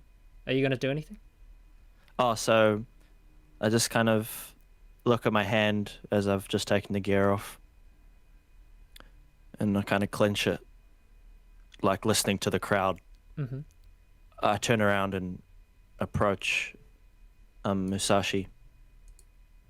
She's still crying leaning forwards on her hands. Well, no, she's put her legs underneath her like a Japanese squat, and her hair is covering her eyes as she leans forwards. She's clenching at the ground. Her arms are relaxed, but her fists are not. They're clenched as she's almost trying to grip the air around the ground. Yeah, I stand over her almost, or it seems like that. Yeah. You did good this year, Musashi. I don't want to hear I'll that. put in word for funding.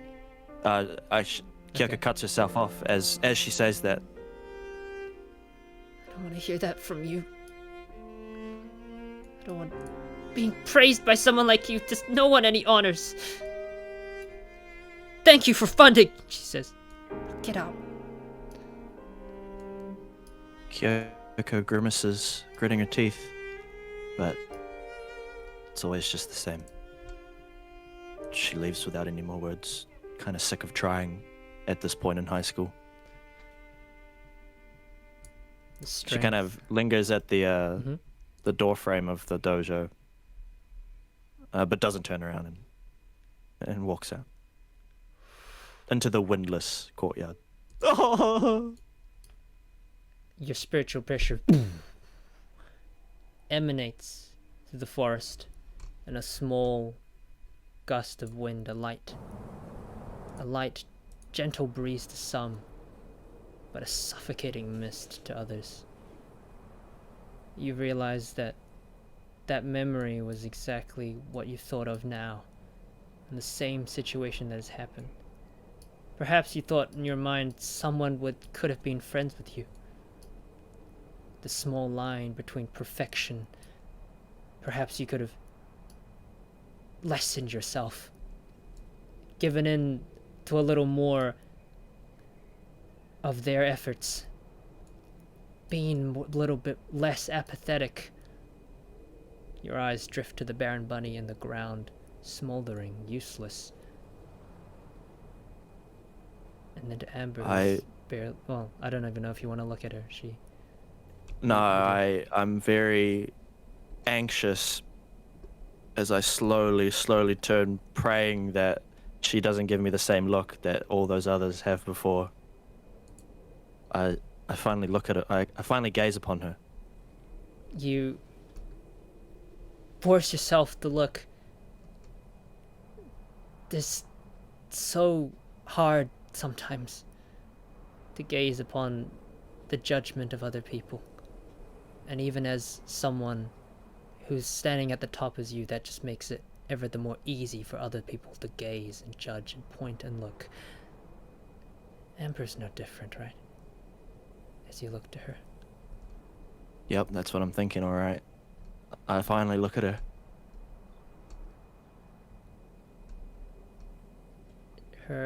She is looking down, actually.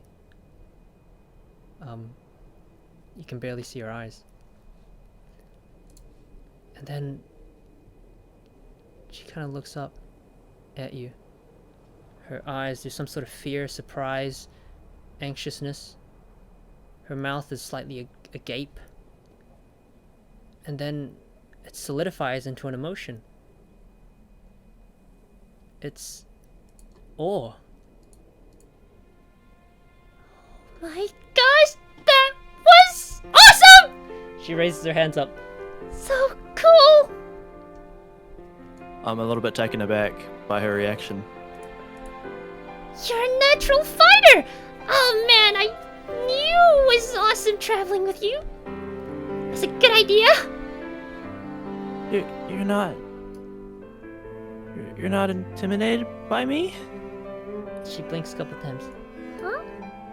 No, why would I be intimidated? I mean, sure, you're a little Tears scary. well up. Tears well up. Oh, are you hurt or something? I hug her. I hug her. Oh. It's tight. Arms over. She slowly hugs you back. Thanks for saving me.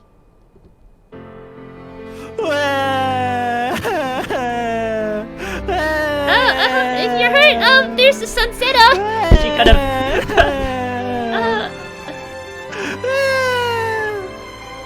I'm wailing.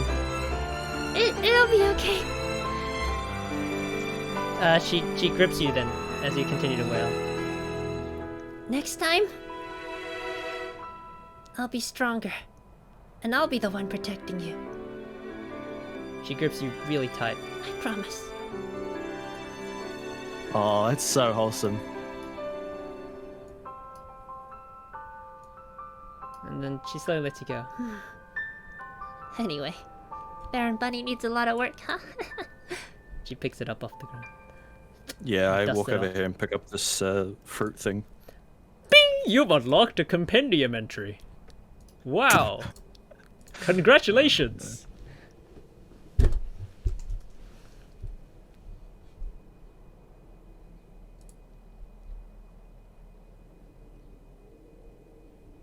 I picked this up. What is this strange fruit? You remember it's the peach-like thing that you saw the dealers, the fruit vendors in Morningville. Nice callback. Yeah. It's slightly yellower than a normal peach, and it looks almost to be a strange shape, almost like a pear. But the bottom half of the fruit is furry, much like a peach. And the top half feels more like a solid nectarine or an orange. The texture kind of changes on the fruit, actually. It's strange. Oh, Amber nods at you. go on. Have a taste. I mean, you probably had There's- one before, but, these ones are grown in my grandpa's garden. Backyard. I cut her off with some very ominous spiritual pressure. Huh? I turn around slowly. You're telling me you had these and we could have eaten them instead of that boar? Amber!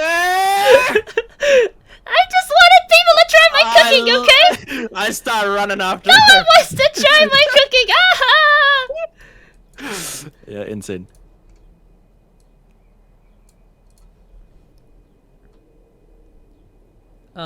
My cookie.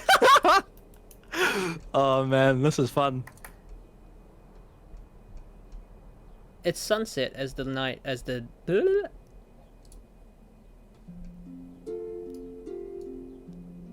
The sun slowly sets over the horizon as day turns to night. You're close to the edge of the forest, but it's getting a little bit too dark to see properly. Amber decides to take the initiative lead and calls a pit stop here. She gives you a little How's smile. your ankle? You chased her around a bit, but I guess she shares of the sunsetta with you. I guess you would offer her something. And after eating it, it's much better. Turns out she only has 2 of them, so you had 1 each. And her ankle is feeling much better. She says she didn't really want to worry you. Yeah, I didn't really want to make you worry, huh? I just wanted to be the, like the big sister kind of thing. Oh, so yeah, are we in grass or what? Yeah, you guys are in grass. Yeah, so I'm just like lying in the grass. I turn my head towards her. You're not that much older than me. What? How old are you? You look like, 5? She closes her eyes.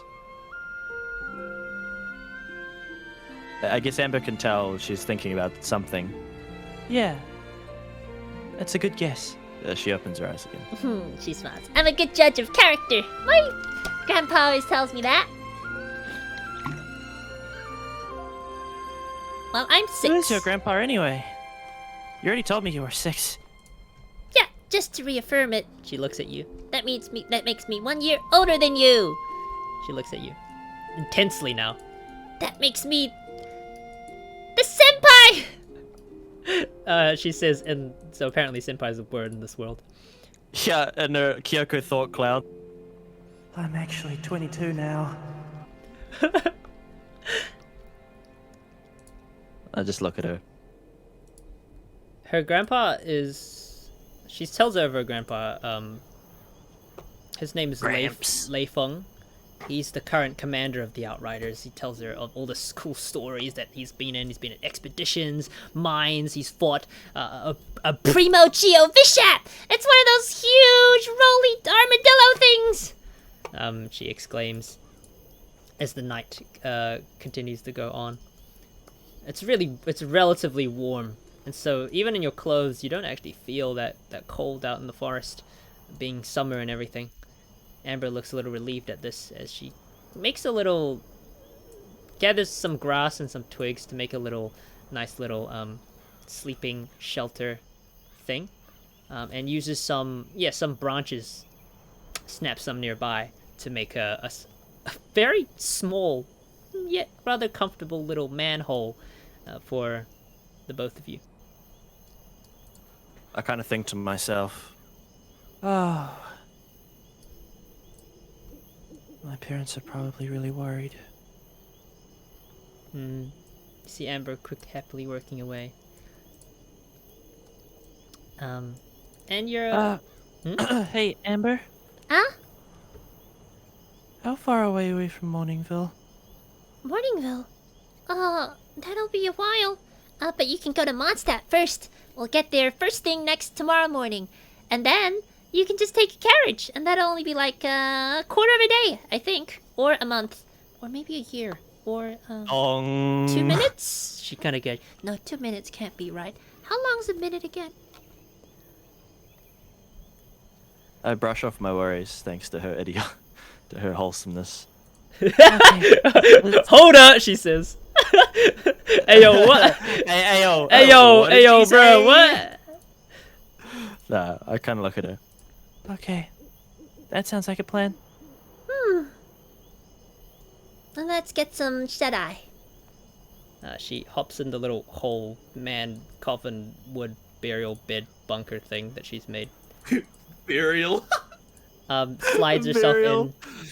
And on a pile of leaves, she turns her head and she's tilts upwards. She's sleeping facing the sky.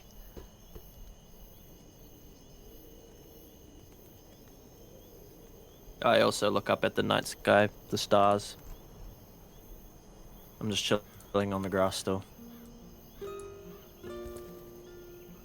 The both of you taking the surroundings of the night sky. It's that same view from a while ago. Still the same view now, shared by millions of people across the world. You guys both lie on your back and look upon the stars in the sky and the moon, which arose to greet you. It's a quiet moment for the both of you. Perhaps both of you have made new friends today, people who didn't think that they would ever get along with each other. A schoolgirl from Japan, and a crazy, outlandish, soon-to-be outrider, with no sense of regard or remorse, or any of that sort. Amber's the first to speak. You know, when I was a kid, What? as in like 2 years ago when I was a kid. She looks at you. I give her the most incredulous look. You're 6. Yeah, that makes me a grown-up kid. I just laugh. Anyway, Go cut me on. off. When I was a kid, I was trying to tell my story. When I was 4, She rolls her eyes. 2 years ago. Do you know how many days that is? Yeah, me neither. I 2 tell the years exact ago. number of days. Shut up! 2 years ago. I don't need your math right now. 730. Oh, do you want to tell a story? Go on. No, you go. Yeah, it's your turn now. No. I'm sorry. Please. She sighs. Well, I used to be pretty stupid. I stifle a scoff. She chooses to ignore you. You know, I thought that my grandpa always told me about stars in the sky.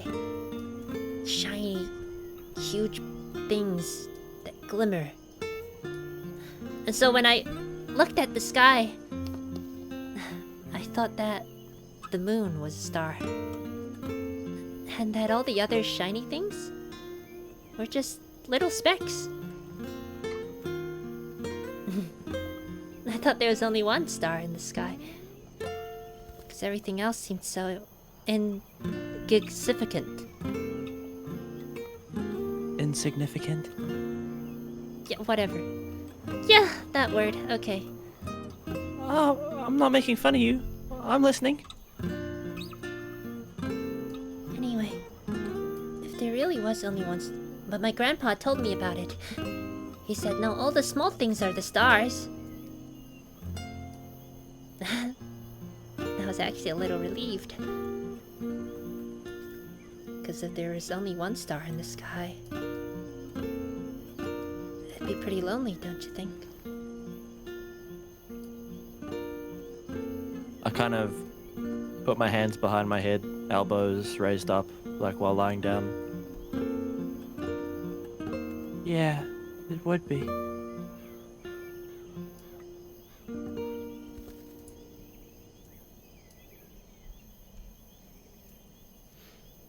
Yeah, you reflect on the insignificant people that you couldn't remember the names of. The life of a quote-unquote commoner. Perhaps your days are changing to be less of like the moon and more like a star.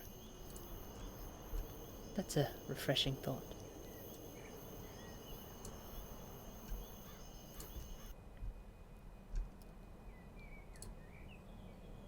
There's no shot that I'm 18 when I get home. No way. Your you wake up, and Amber's still fast asleep. Strawberry, berries, steak. You're the I first to brush wake her. up. Yeah, I brush her fringe out of her face. She closes her eyes and continues to turn away. Oh, Grandpa, I'm gonna make the best steak you've ever had in your life. Dumbass. I look around. Starts drooling. The air is refreshing, yeah. There's a slight dew on the ground, because of the morning dew. It's a little bit cold, because it's the morning, but it's not like terribly freezing. How much water do I have left? Do you have dinner plans? Do you want dinner? Yes. I'm ordering Korean fried chicken. Are you ordering Korean chicken? Yum. Yum.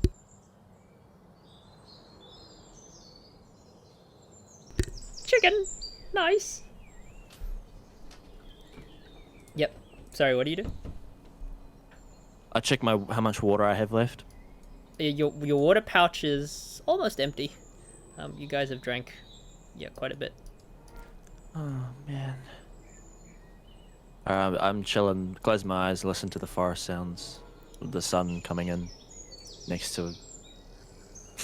Next to that. It's a peaceful morning.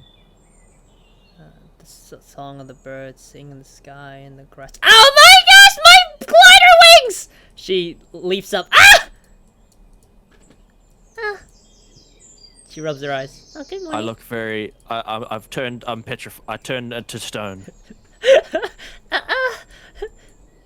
Sorry, good morning. And there's a little ghost version. There's actually a ghost Kyoko, Chibi Kyoko, who like comes out. Whoa, who's that? She kind of pushes it back in your mouth.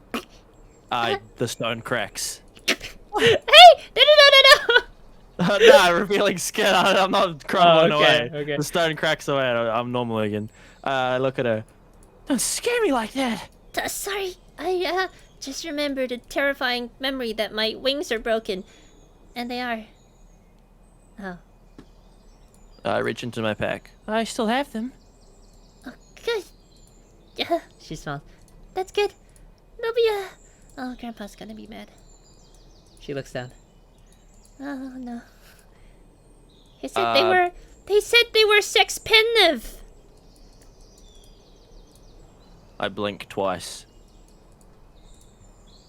Sex-pensive? I turn away. Just a few more years. Just a few more years. Huh? Do you not understand what that word means? I can teach you. It's expensive, not sex-tentive. Huh? Oh, wait, that's what I said, didn't I? Sex-pensive? I turn around. Anyway, you can just tell your grandpa that, well, you saved somebody with them. That's what they're used for, right? She brushes her nose. I did, didn't I? Saved your life. I look at her ankle. Yeah. Although you were the cause of my impeding death. Huh? Competing death? What are we competing for? I flicker in the forehead, and I start moving. Hey, wait! We have to get rid of the trails, otherwise someone might find that we've left things here. Also, it's not good for the animals if they trip up on the The what? the construction that we've made. And she manages to. Mine is already all cleared and gone. Okay. All right. She clears her pile, scattering the branches out. She appears to be very wise, but very not intelligent. She looks at you. Alright, let's go. Low anti-whiz. She smiles. Let's get going. Alright, off we go. Oppa Gangnam Style. Whoop, whoop, whoop, whoop. You know what? Fine. No, let's not do that one.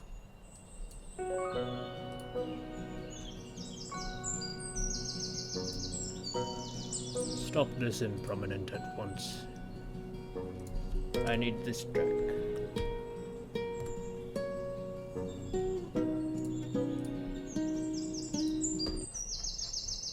I should have kept it.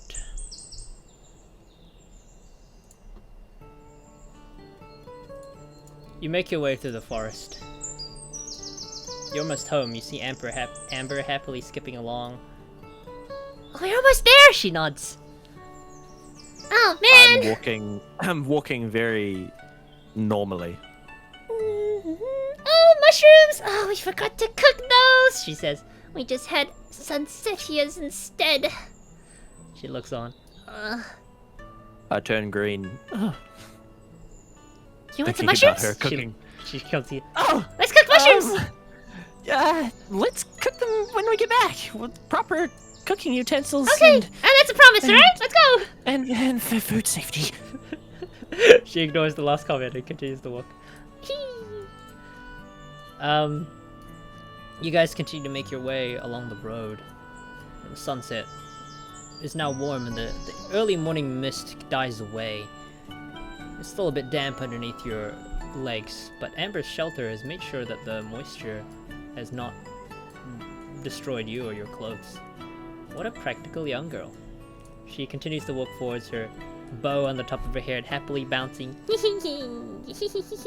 she kind of smiles and continues to walk happily.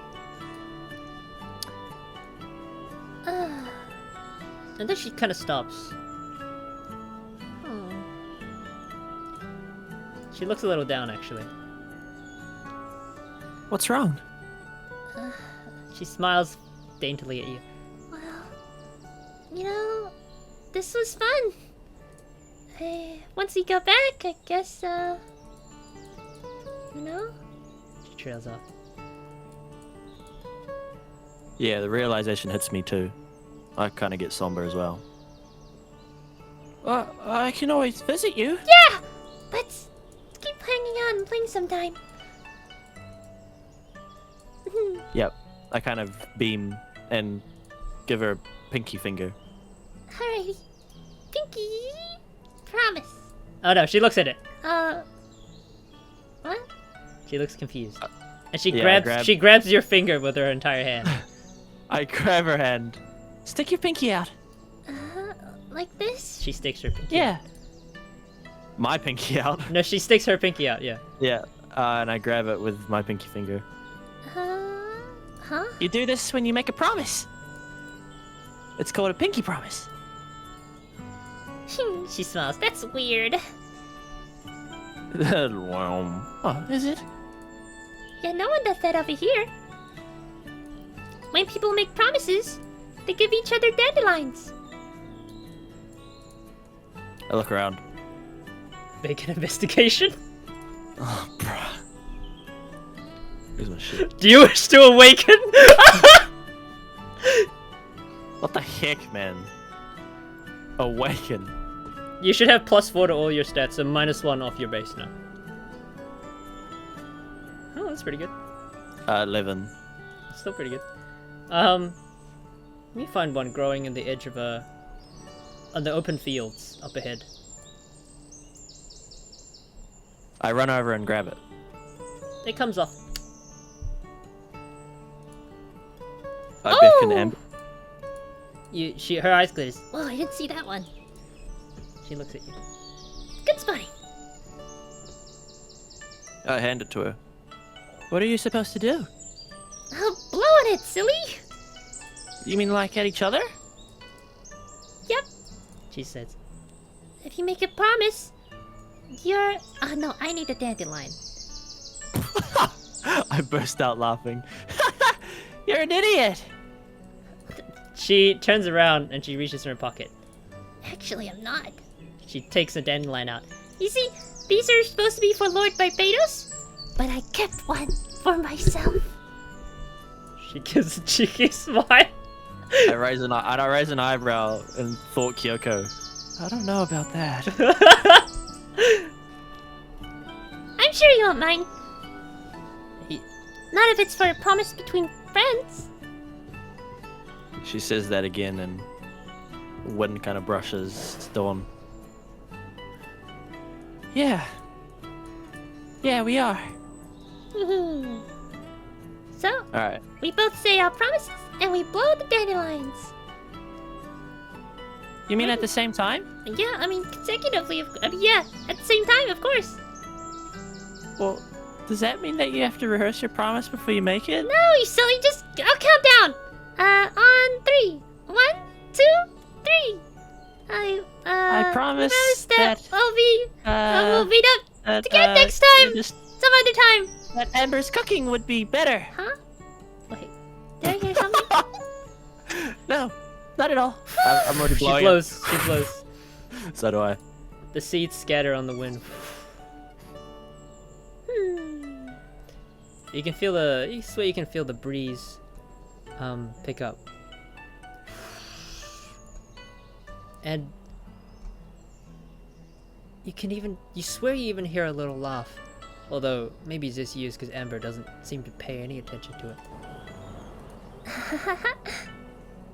A little laugh in the wind. It wasn't Amber's. Her voice sounded different. Yeah, I look around. Nothing. Just See the trails that the wind makes. I think to myself, whispering forests, huh? Cool. Anyway, Mondstadt should be up ahead. We're super close now, so no monster should get us. They only live really far away from Been civilization. saying that for like 3 hours, by the way. Oh, have I? She says, We're You're close! really terrible at time.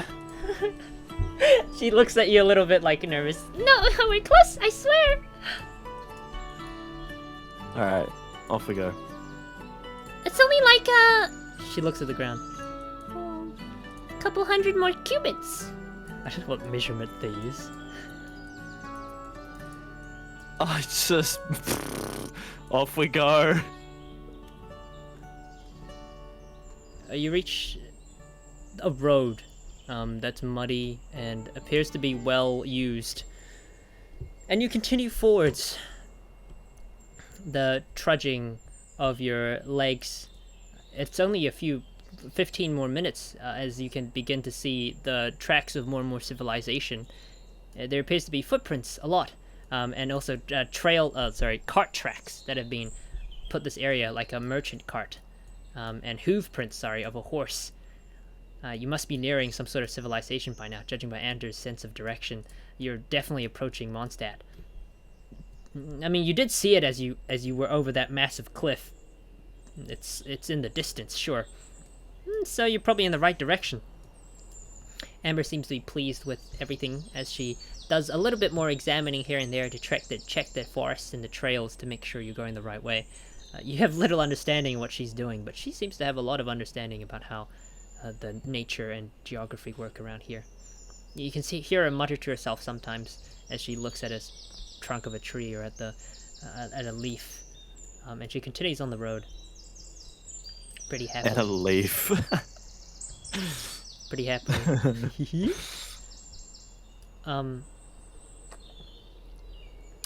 Until you get to the wide open area road now that the trees have kind of slowly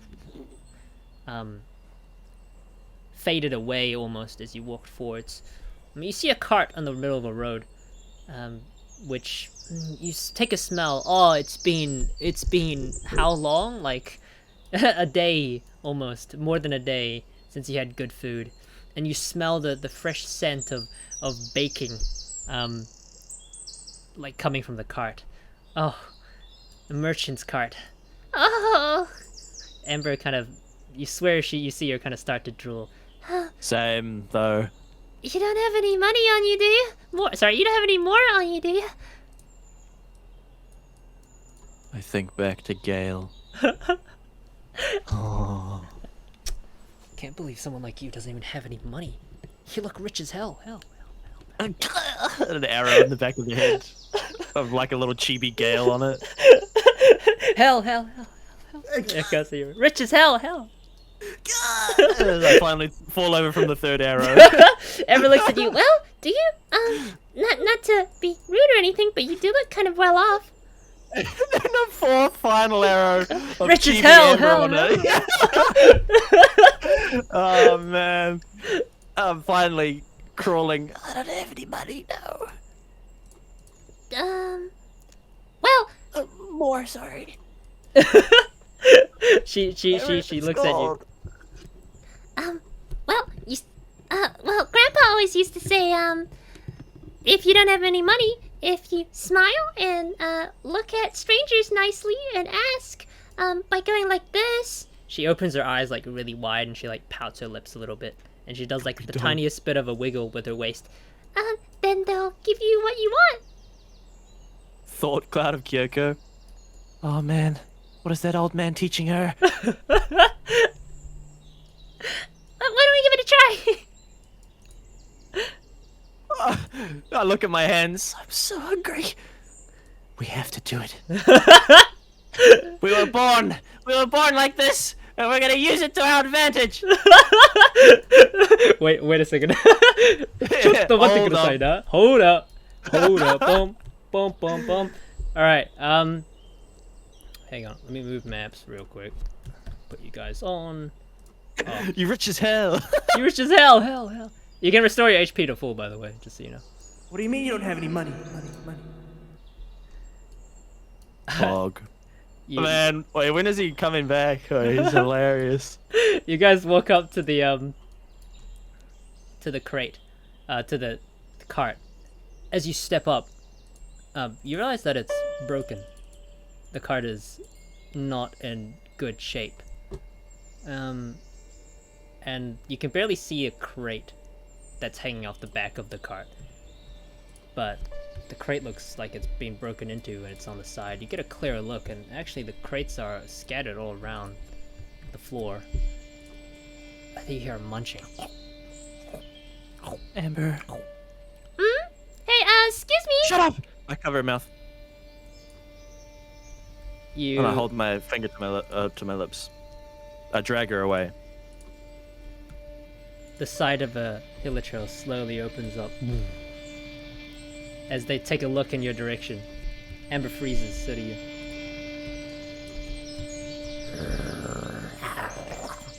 They seem to be some sort of berry paste from a pie dripping off their face, still covered by the mask.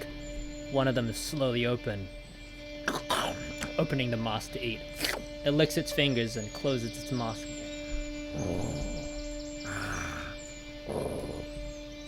You hear a sound from your right as well, as another berserker who seems to be dripping some kind of liquid from its underside. Supposedly, it probably just came back to pee from peeing. Senses now in your direction and slowly walks towards you. I grab her. Do we make a run for it? I think we can check them again. Monsters shouldn't be this close to the city. What's going on? They should be farther away from civilization. That's what my grandpa told me, and he's always right.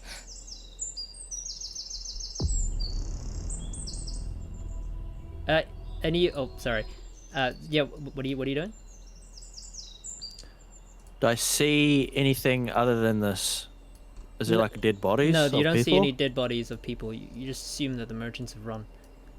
Whoever's on the cart. I look into the horizon. How far away is the city? You can see the faint mirage of the city behind the fog, in the distance of the trail. It's quite far away, but you definitely see it. You see the outlines of it in the fog. We're gonna have to make a run for it. Why don't we go back the way we came? I think that's pretty safe. We can always just Loop around. Yeah. look around. That's the word. And so, wait, you turn around? Yep. You turn around. There's more And behind trails, you- isn't there?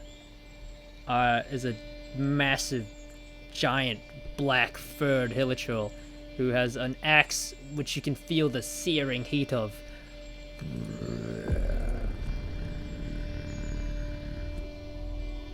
Oh.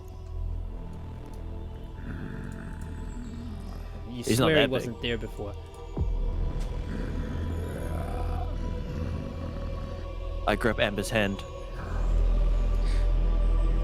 Amber does look hopelessly lost. No. Those are supposed to be very far off in the wilderness. What's going on? They're not supposed to be so close to the city. I didn't miscalculate anything, did I? We're on the right track, aren't we? She looks at the ground. I squeeze her hand. It's okay. It's okay. You didn't make any mistakes. This one slowly walks to. Maybe we can talk to them. I turn slowly. Do they even speak whatever language this campaign is set in? I don't know.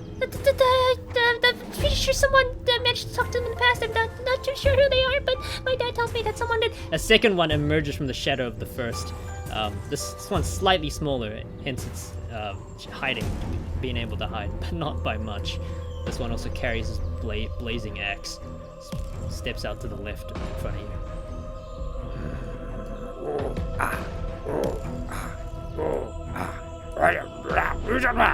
You can hear some communication between the small ones.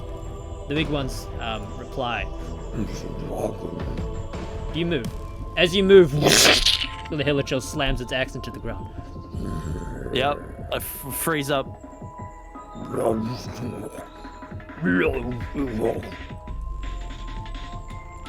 I There's turn no to Amber. communication. What do you think they're saying? I don't know. This one walks forwards slowly. And it looks at you, its masked horns shaking as its breath emits from its mouth.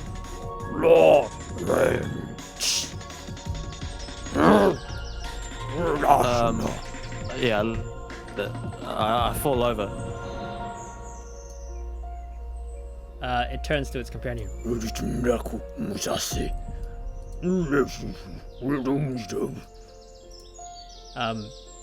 Not getting any sort of reply from the question. He seems to be satisfied that you're not the people that you're looking for. And so he raises his axe, which ignites in blazing fire. And you feel that wide-eyed. searing heat. It seems they don't care about your lives anymore. It seems that you might soon meet your end.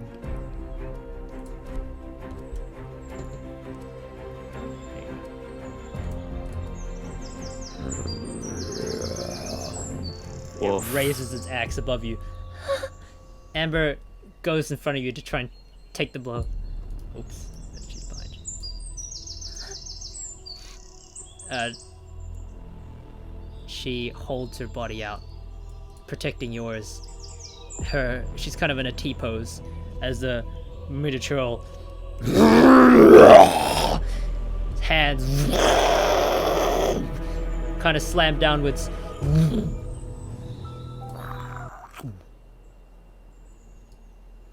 Hey, stupid! You hear a voice in the distance.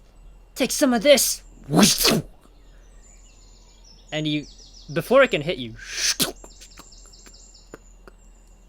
you see a small stone drop in front of you onto the ground. I snap my neck towards it. The miniature looks kind of confused. Nice aim, me. You hear a voice. Nice aim, me. Nice aim, me. As you see someone from the top of the tree Oh no, shot. standing there, looking triumphant. The miniature turns. The attention turns. Before he looks slightly taken aback, and how like hesitantly turns around him. They're here! I found them! And then you hear, they're up in there! They're up there! Just across the hill! You hear footsteps now, not just one, but many, tens, tens, pairs of footsteps. Hundreds. Not hundreds. Tens of footsteps as they arrive on the scene. You see a man billowing red cape take his stand. And alongside him, many other people dressed in this shiny armor, knights. And their symbol shines blazing true. The Knights of Favonius.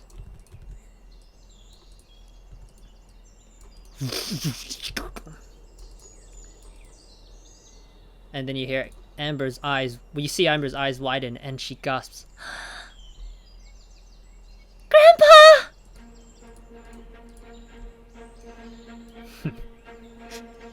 There you are, you little spark. I was beginning to get worried about you. I can take care of myself! Just a little. Thanks, I- kid. I He look- scramble up. He looks to Gale. He takes out of the backpack a bow. Hey, dumb fella. He directs his voice to the meter trail in the distance. If you don't want any trouble, she draws it. I suggest you take your leave. Yeah, what he said. The guy sits on a tree. Stinking ass monsters, get out of here. You look dumb as hell. Dumb as hell. Dumb as hell. The meter trailers look at each other, slightly confused. They beat their chests, and their axe ignites in an even more glorious flame. Both of you feel a heat on your face. as he gets ready to strike you down. But as he's charging, an arrow finds its way into his chest, imbued with the power of fire. You see a little spark, and then a flame as the volume of the hair on the miniature suddenly catch, ignite a glorious red flame.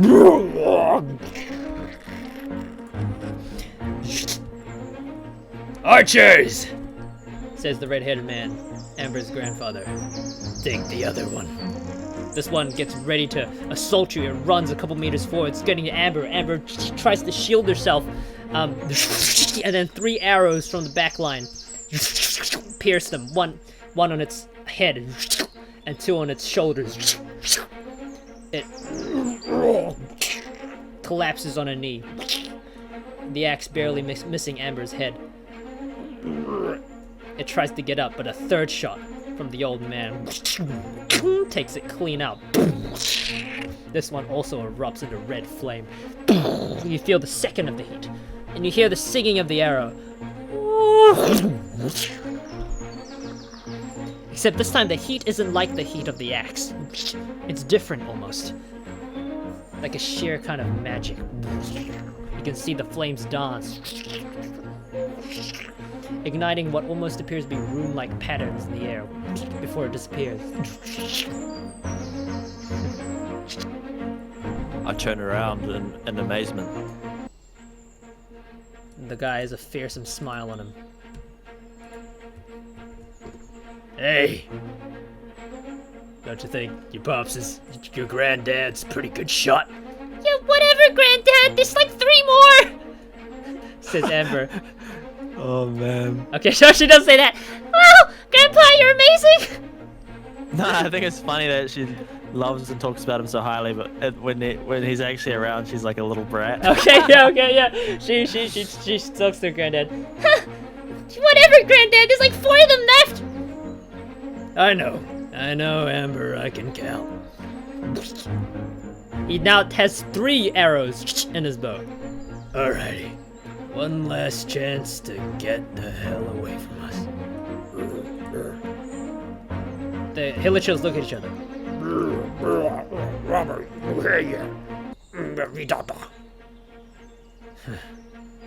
The old man sighs. That's right. You can't understand me, can you?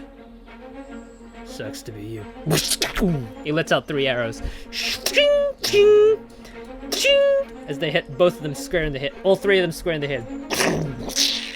Oh. They ignite alongside the cart. Everything catching fire. Whoops, I was supposed to... You see a little sweat droplet emerging from his head. Yeah, I was supposed to save some of those pies. No, well... Wow, I can see the resemblance. He kind of shrugs. Better no one's food than monster food. The last one, seeing his comrades die, charges aggressively 10 meters, and it comes for an overhead swing at the guy, but he simply tilts his head a little bit, catches its bat, uses its knee to break its arm actually and disarm it. You can see it cry in fury. Then he lowers his hands, gripping the bow, swinging it around, using the bowstring to latch underneath its neck. He steps around it, encircling its legs with his left foot, applying some pressure to tilt the body in a bounce so that now he's hooking. It's being held up by the hooking bowstring of his bow, and as he almost like reverse surplexes the Hilichurl, he gives out a loud and slings it with his bowstring. It flies forward back off of him, slamming against the tree. He spins his bow, takes another arrow, the final arrow from his quiver. No, he actually, yeah. He'll just step forwards. And you see a blazing red insignia on his waist, and the emblem of what you know to be pyro. It glows red as he opens his hands. and fire emerges. How about I show you a little trick from Barbados? It's called burn to ashes. A burst of flame emerges from his hand, and like a flamethrower-like cone encases the Elytral in red crimson flames as it slowly dissipates to ash.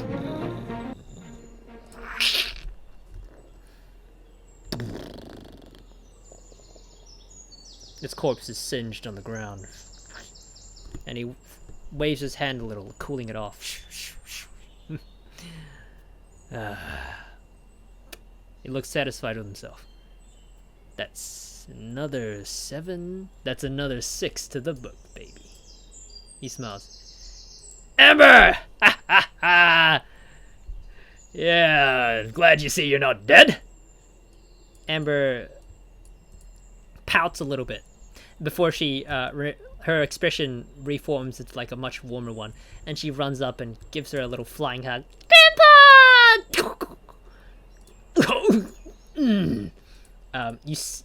You see her right knee hit someplace between his legs, and you swear it gives a soft crunch as she flies right into you know where.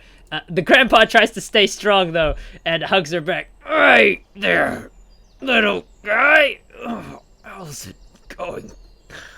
Grandpa, oh, I miss you. I kind of. She then becomes immediately tsundere.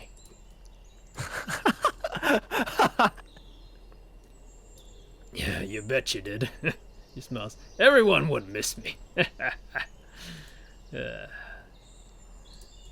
The knights behind home seem to be kind of satisfied with everything. They kind of nod, and they go quickly to bury the corpses of the Hilichurls, paying them quite a bit of respect as they do. Well, no, actually they don't. They kind of just throw them in a ditch and whatever and bury them. Yeah, kind of look around and watch all of this unfold. Well, you hurt? Any injuries? Oh, I sprained my ankle. Good, because injuries are a sign of strength, he says. What doesn't kill you makes you stronger. Isn't that right, my little bumpkin? What doesn't kill you sometimes makes you stupid. Isn't that right, Grandpa? He smiles. Only if it hits you too hard in the head and you lose some precious memories. Hey, you! He looks at you. What's your name? Kiddo. I get the like shock. Oh, Don, sir, Dawn, Captain, huh? sir. He walks towards you, his presence a little bit intimidating. He looms over you. Yeah, I shy away. Dawn, huh? He gives you a smile and he grabs you with both of his arms and swings you above him like a double-handed helicopter rotating him. Ah! I see you're with little Amber on her little expedition out in the wilds. What did you Tweety find? birds. Oh, and I fall over. Hey! He gives you a little smack. You're right there. Yeah, your granddaughter almost saved me. You almost killed her? Oh, well, Grandpa, I can explain. So I was just, well, first I went off into I was just gonna find some I hold mushrooms, out right? the broken And glider. He smiles. Don't worry about it. Again, what I said, right? Doesn't kill you, makes you stronger. He kind of uses his arm to grip your biceps in a hard squeeze. And look, she's getting stronger already. Both of you are. This guy's a total nutcase. He smiles at you. You must be thinking I'm a total nutcase, right? My eyes widen. That's what a lot of people think when they see me. What a lot of people think about my granddaughter as well. But he pats you on the head. But I don't know what happened.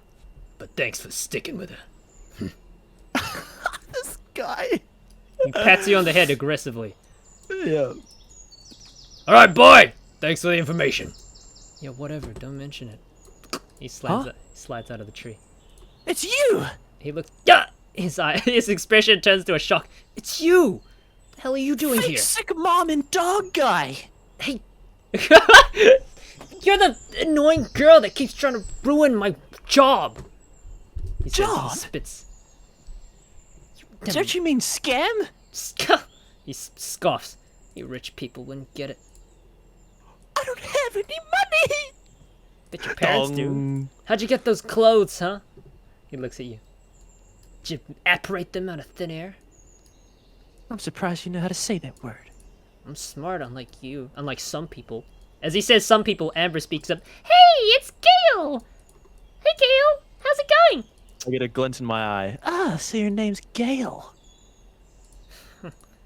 Yeah, Amber, whatever. I'm going fine. Let's go home. Grandpa's waiting for us up the road, see? Well, no, Grandpa, sorry. Your grandpa's waiting for us up the road. Let's go. You can be a little nicer sometimes, Gale. Have you met Dawn? Yeah, we're acquainted. She's an interesting person, I guess. He walks away. Whatever. Kinda super eyes. Would you like to, meet her again? The hell does that even mean? Amber's like, doesn't really know. She steps past the burning crate. I don't know. Oh, man.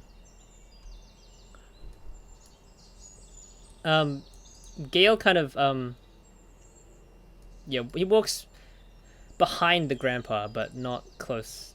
He's in between the grandpa and you guys. The grandpa's taking the lead. There's a couple knights as well in the way. Oh, the formation. I'll just quickly show it for thematic purposes. Grandpa's leading the way into the city. The knights have formed themselves rather nicely into a quintupedal formation thing. Gale is trailing kind of in between the middle and not really saying anything. I guess something like this. As you continue to walk forwards, your grandpa converses with his right-hand man. So then you were like, I was like, ha! And then 30 Hillitrills? Not a problem. I stuck right into their camp, grabbed their leader, squeezed him by the neck and said, the hell do you want? He looked at me with a fear in his eye. He continues to tell his stories. Oh, yeah. Amber her eyes are like glittering as she listens from a distance. Wow, that's so cool. He's so cool. She looks at you. I don't... yeah, but what I'm thinking... Man, this whole family's total nutcases. Meanwhile, Gale is looking silently at the ground. So, Gale, Amber speaks up. anything interesting happened recently in Morningville? Huh? Yeah, just idiot tried to ruin my job, that's all. Nothing much, really. Oh, She ever smiles. okay. Oh, and anything else happened? Well, Lawrence bastards are probably off something again. They're all over the place. I saw a couple of the nobles come out and talk to some weirdos. Who knows what's happening? Okay, anything else? What do you want from me? Like I said, my life's not all adventure and game, alright? Game's alright. Oh, like even a little something? Anything happy, maybe? Yeah, sure. Got some money. Had ate a sunsettia this morning. It was pretty cool, I guess. Sweet and stuff. Whatever. Amber looks a little disappointed at her efforts to try and make Gale happy. Man, I'm just like... She gives you a little smile and it's like she gives you a slight little shrug saying it is what it is. I just roll my eyes. Gale's a really great person once you get to know him. Oh, Amber yeah. He's Yeah, of course. he's a great guy, and She's not. Yeah, of course I am. I can hear you, you know, Amber. oh, I'll shut up now.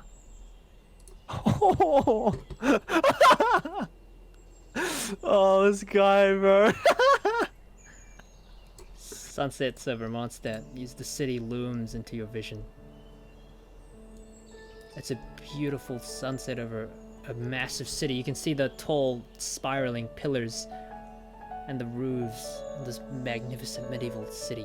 You've never seen anything like it before, only in books, only in your tales, but this is Mondstadt, the city of freedom, the medieval castle city. Just taking a look at it up close takes your breath away. What is this? It's crazy. The 3 of you, the 5, 10, 8 of you, 9 of you walk walk fascinatingly in the distance. Gale doesn't really look up. He doesn't seem to care much about what's going on. He just looks at the ground and continues to walk. Amber looks... What a idiot. Amber looks amazingly...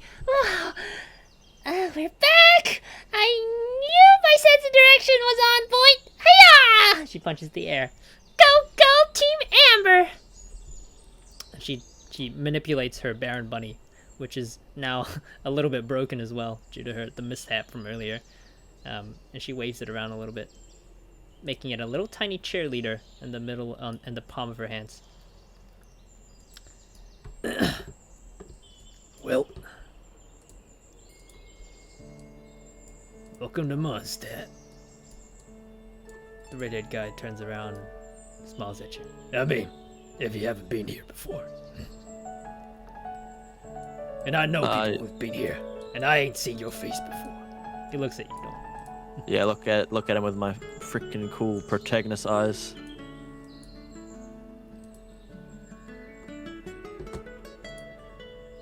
So where? Look to the what? Which family you from? Oh, she kind of takes a think. Well, my last name's 𝓓𝓾𝓮. 𝓓𝓾𝓮, huh? He looks at you. His expression turns a little serious for a bit. He smiles. You alright, kiddo? And he actually pats you on the head. Don't let what anyone say about you change the way you are. It's a weird thing to say, but I want you to remember that as he kind of... Yeah, it's a weird thing to say. He thought of something, his expression went serious, and then he said, It's alright, kiddo. he pats you on the head. Don't let anyone says anything about you change the way you are. He gives you a smile before he walks away. Yeah, I'm contemplative. Right! Well, we got the last day of the Windbloom Festival to finish off. Then we should be good. Okay, not the Windbloom, that's way too big. We got the last day of the Plume Festival to finish off. The knights shout, Huzzah! And you guys approach the bridge of the castle. It's a bridge that leads into the Mondstadt city. As you see, it's surrounded by a giant lake, which you've read in the books to be known as Cider Lake. You can see the lake, massive. It fades into the distance about how big it is. And as the guards walk towards the city gate over the bridge, Grandpa stands on the bridge and looks at you guys. Let's just make the guards walk off. Well, He smiles. you guys should come in and have some meals. Betcha Amber hasn't cooked anything delicious for you. Hey! What? Amber says, I'm getting better, okay? She says that. I back her up. Yeah, watching her Korean with great interest. He smiles at you. You're a funny one. I'm crying. I can still taste the ash. Why don't you come on Mondstadt and have a meal? That's my shout. These are my people anyway. I'm sure they won't mind. What should I call you, Amber's grandpa, sir? 𝓓𝓾𝓮. Call me Lay if you want. Okay. Thank you, Mr. Lay. Just Lay's fine. Bow.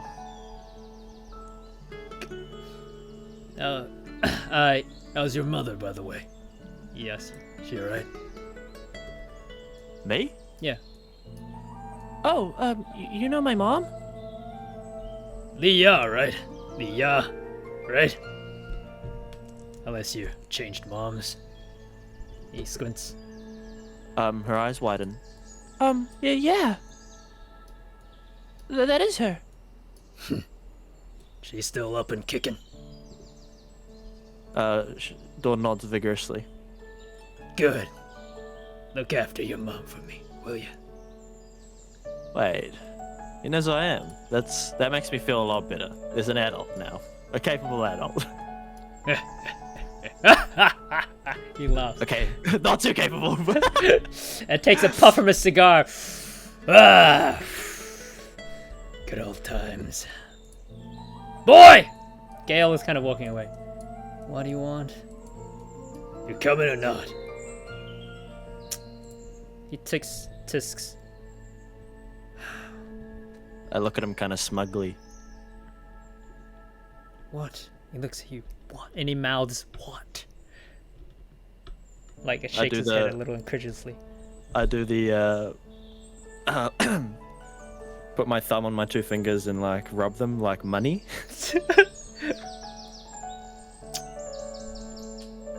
Gale looks away. Oh, thanks. Rich as hell, rich as hell. Rich as hell. Oh, this guy's my favorite NPC you've ever done. He looks at you and just, look. I can't possibly be any more of a burden on you as I already am. He kind of mutters. It's fine. Grandpa doesn't seem to hear this. Huh? What'd you say, Brett? Come on in! Oh, that's wholesome. Said it's fine. Whatever, you guys are looking after me anyway. He kind of looks away. I can pay for my own dinner. No, come on, Gale, it'll be fun. You look like you never have fun in your life. I have tons of fun. Come on. He drags his hand. There's gonna be roast boar, your favorite. It's not even my favorite food. Shut up. Amber looks at you. Dawn, Oh, huh? you coming? As, She holds her hand out. Her other hand, the one that's not grabbing onto Gale. I look at it. Yeah, and I eagerly grab onto it. Gale rolls his eyes. No, is this our main cast? The main three? You'll see. Dum, bum, bum, bum. You hear the sounds of a festival as you approach closer to the city. It's a magnificent place filled with these, like, medieval buildings. You barely know what they're made out of. You see shops open left and right. Come, get your dandelion wine. See a few shops pass by. Angel's Share, the Cat's Tail. You see the sign of an adventurers guild on your left as you pass through the main door. Ad Astra Abyssosque. The voice echoes in the well. Oh, hello. Catherine! He clicks her fingers. How you doing? How's the adventurers these days? Oh, they're doing pretty well, sir. Yep, bet they are. Tell 𝓓𝓾𝓮, send my regards. Varka's okay. Catherine sighs. There's a few expeditions ready for you to check, sir. I'll check it later. That's tomorrow's problem. But they're ready, sir. You can just sign them off and... That's... Catherine, you don't know how to have fun, do you? I said I'll do my expeditions tomorrow. Okay, whatever floats your boat, sir. Ad Astra Abyssosque. Yep, add extra applesauce. See you later. That's not the... XD. It's Ad Astra She trails off into the distance. Sarah! How's the pork doing? We have a lot of customers, sir. You guys turn the corner and you guys get to see kind of a little pit, not a pit, but like a descent into a slight plaza as you enter the festive area. You pass through the city square, actually, and you make your way forwards onto the main plaza, and you enter, like, there's some steps coming down, of which you take, and all around you is the sweet smell. Oh, you smell actually good cooked, beautifully cooked pork, boar. It salivates you to the core. Even Gale's stomach lets out a little rumble as not as disheartened as he looks.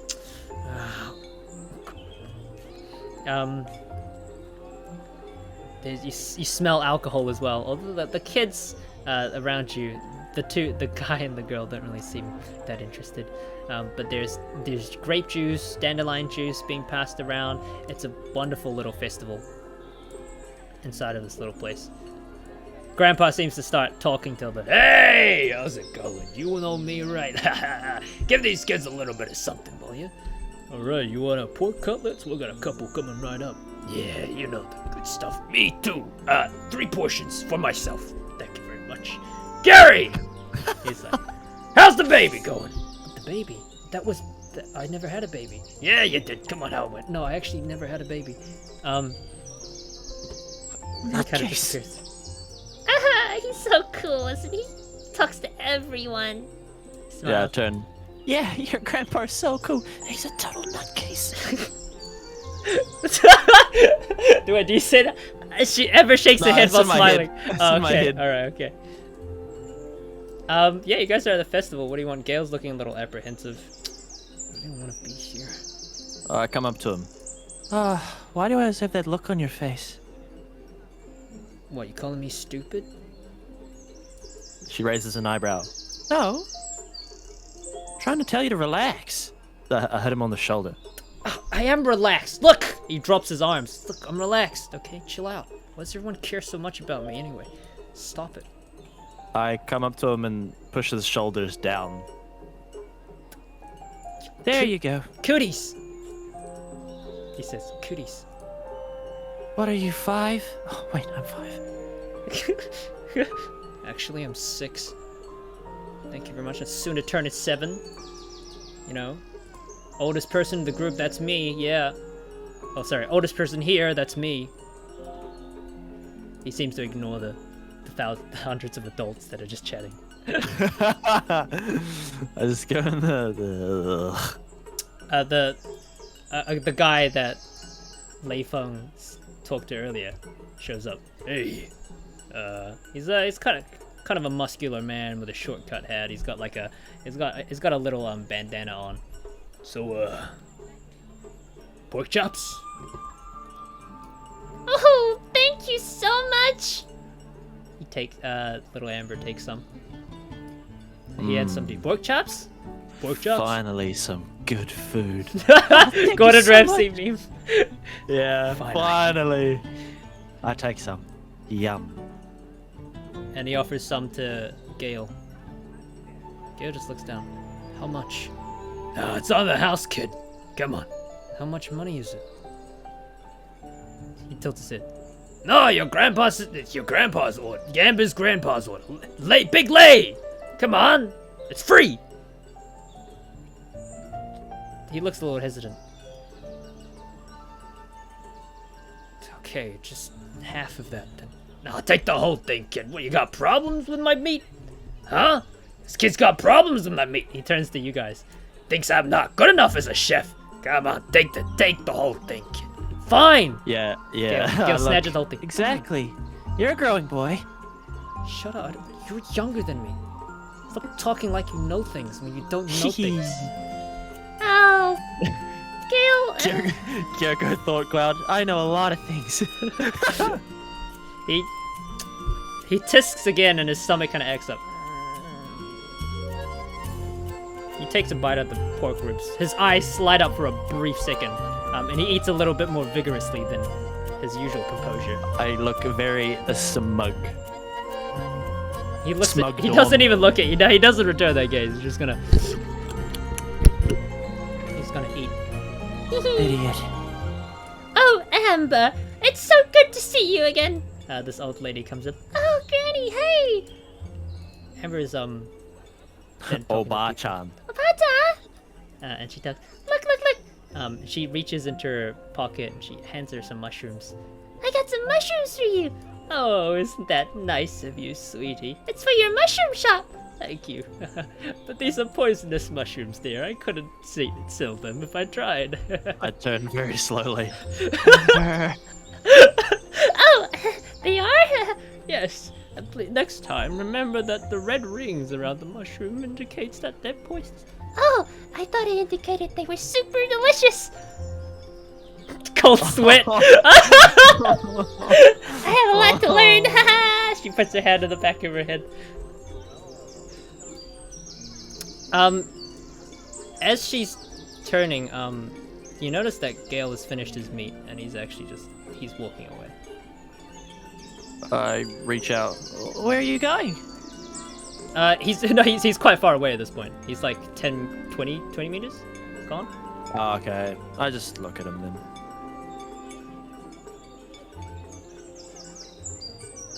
He gives a brief backwards glance and keeps going. Yeah, wave.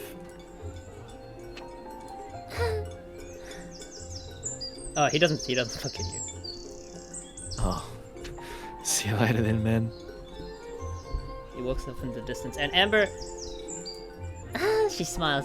Oh, good thing we didn't have those mushrooms, huh?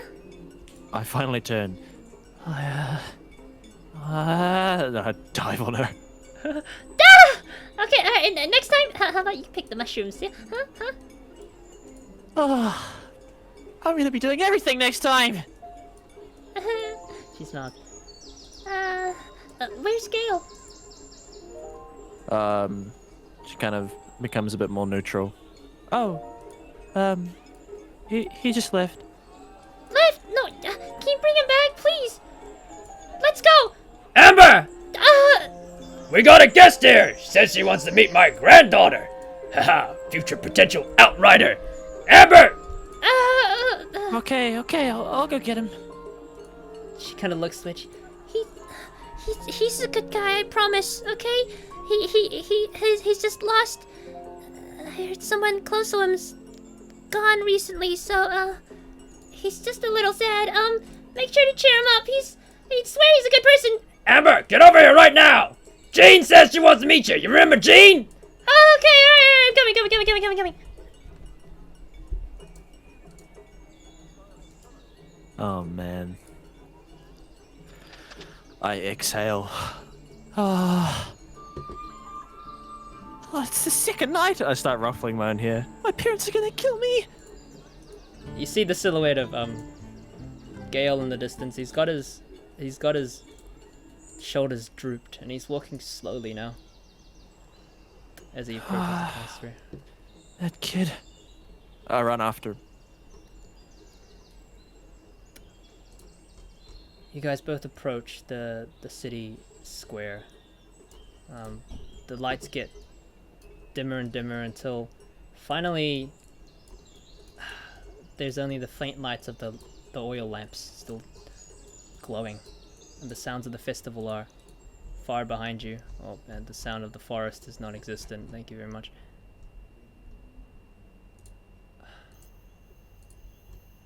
He kind of just stops. He walks a little bit, he approaches the fountain, and he just kind of stops in his path. His velocity dropping to 0. And he I go into a slow jog and then into a walk and then walking slowly up. kind of looks down. Thomas. What the hell are you, man?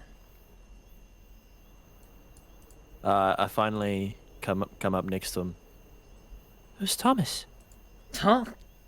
Didn't say that out loud. He's no one. I mean, he's Thomas. Thomas is Thomas. He looks away. What do you want? You want to talk about it? Not really. Okay. I'll just stand next to you then. As we look at the fountain. He's not looking at the van. He just looks down. Don't you have better things to do, like play with Amber or something? Actually, she told me to come here. To drag you back. She's always like that. So annoying. Just like You him. really think that? Sorry, he's so annoying. Just like him. Thomas? Yeah, okay, Thomas, yeah. Like Thomas, he says. Yeah, okay, so what? I had friends. You surprised? She kind of closes her eyes. I didn't say anything, Gale.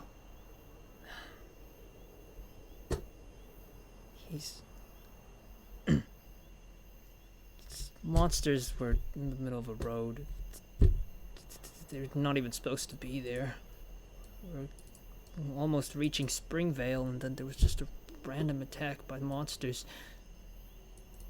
Thomas and his mom and dad just gone. We don't know where the hell he is, so my parents are out looking for them. I'm too young to be of any help, obviously, so I'm just stuck here doing nothing. He kind of waves his arms. Amber's dad is like, hey, come live at our place. The hell, man, who even does that? Kind of look at the fountain.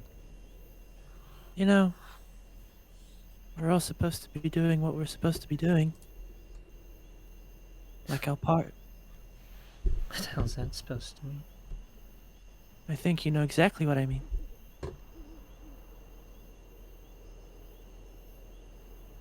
She kind of then turns to look at him. He's still looking down. Look, okay, it's not like I want to be stealing money, but I can't just live for free in their house eating their stuff. I don't have looks, like I don't have talent. All I know how to do is beg, ask, whatever. She kind of tilts her head so it's kind of lowered so that she can see his face. You certainly saved us today. He doesn't say anything. Yeah, you're all like, yeah, go me. Okay, so I can throw a rock, he says. If I could throw it harder, maybe Thomas would still be here. She kind of looks down. Wait, he implied that he was missing, right? Mm-hmm. Because his parents are trying to find their family. So they weren't... They were attacked They're by missing. monsters on the road. They're missing, not dead. Yeah, they were declared missing, and his parents have gone to try and find Thomas and his family. Hey, I'm sure they're still out there. Oh, here's Thomas, in case you want to see his stiletto. Nah, he breathes a sigh out. I don't care. This is why I hate having friends. It's just such a pain. Go away. He says, I don't want to talk to anybody. I don't care anymore. And you look up in the sky as, oh, okay, no, whoa, relax. I don't care anymore. Ooh, what was that? Are we not... Wait, is there no scene change? No, there's no scene change. He just kind of looks Ah. down at the ground. I kind of look at him, seeing a bit of my previous life in him. You don't really feel that way, do you? Man, this is so deep for 6-year-olds. Yeah. He won't answer you, just looks down. You swear you can see, like, some tears coming from his eyes, slowly dripping to the ground. The ground's getting moist somehow, so he's probably either crying or dripping eye drops. I take your silence as a yeah. He doesn't say anything. And I kind of squat down next to him, just looking at the fountain. as you squat and your body is slightly angled upwards, the clouds kind of part, and you can see the gaze of the stars in the sky just beyond the back of his head. It's such a beautiful sight. As the stars kind of gleam in the distance. You remember Amber's words. I thought the moon was the stars, and everything around it was just insignificant and insignificant sparkles. But if that was the case, then it'd be really lonely, don't you think? But Gale doesn't see any of the sky. He's looking down at the ground. What?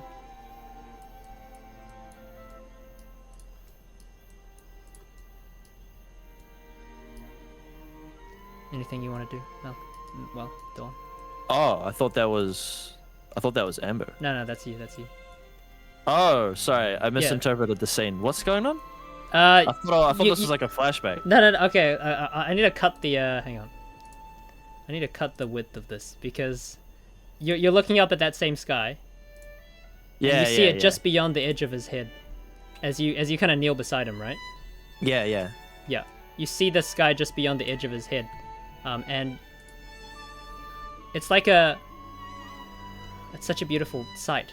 Gale is looking down. You remember what Amber says though, about how her grandpa told that she thought that the moon was the only star, and her grandpa said, "No, that's the moon. The stars are all the things shining around it." Ha ha! My girl! And Amber was relieved, and she said, Well, she actually was a little glad that she made a mistake. because if the moon was the only star in the sky, it'd be a little lonely, wouldn't it? I think about that and I look at Gale. Hey.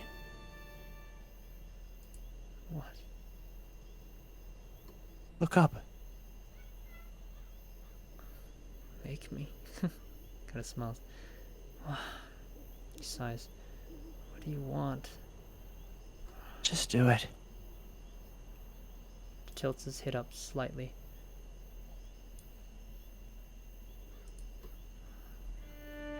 I'm sure Amber's told you the story about how she thought that moon was the only star in the sky.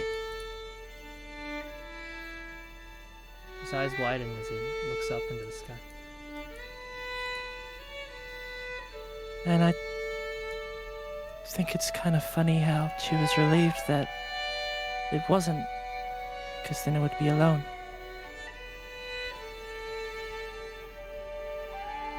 She kind of then looks at him, who's like, he's still looking up at the sky, Yeah, he's right? still looking up.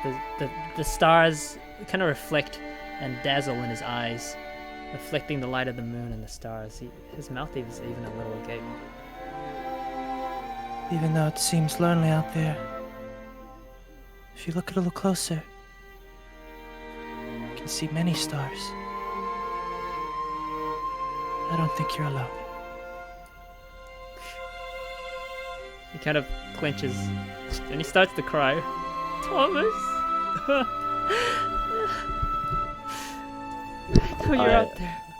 Give him a shoulder hug. I saw it. Your constellation's still there. I know you're out there. I know it. Yeah, I'll hug him. Why did you have to go?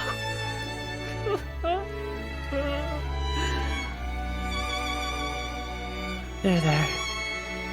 He's still out there, yeah. And if they don't find him, we will. You hear the sound of faint footsteps coming from behind you. And you turn to see a smiling face. It's Amber. She's slowly sneaking up on you guys. And without a word, she kind of puts one hand on Gale's shoulder and one hand's on yours. And gives you both a big hug. Aww. Oh, Gale just became even more of my favorite character. You guys, without a word, Gale comes back obediently to the festival. By the time that you arrive, it's pretty much over. There's barely any food left or entertainment. And the guards kind of also scatter away.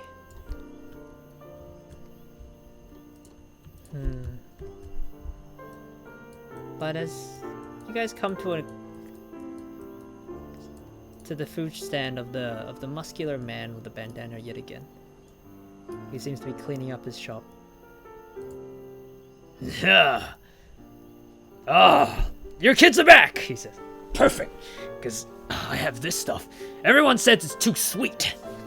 He takes some kind of popsicle-looking things. These frozen water, and like a cylindrical shape, a big cylindrical shape, kind of like a big tape roller. And he passes one up. Yeah, I called them ice cryo popsicles. Ice blocks, finally! I grab one. I see you're interested. He gives one to Amber too. Thanks, Pops. You're welcome, Amber. And he looks at Gale. And he tries to hand him. Here, you want one? Gale kind of just looks up. I give him a reaffirming nod. People these days. He smiles ever so slightly. So stupid. And he grabs the popsicle. But I guess that's why we all need each other. And he takes it. Guess me and Amber beam at him. What? He says.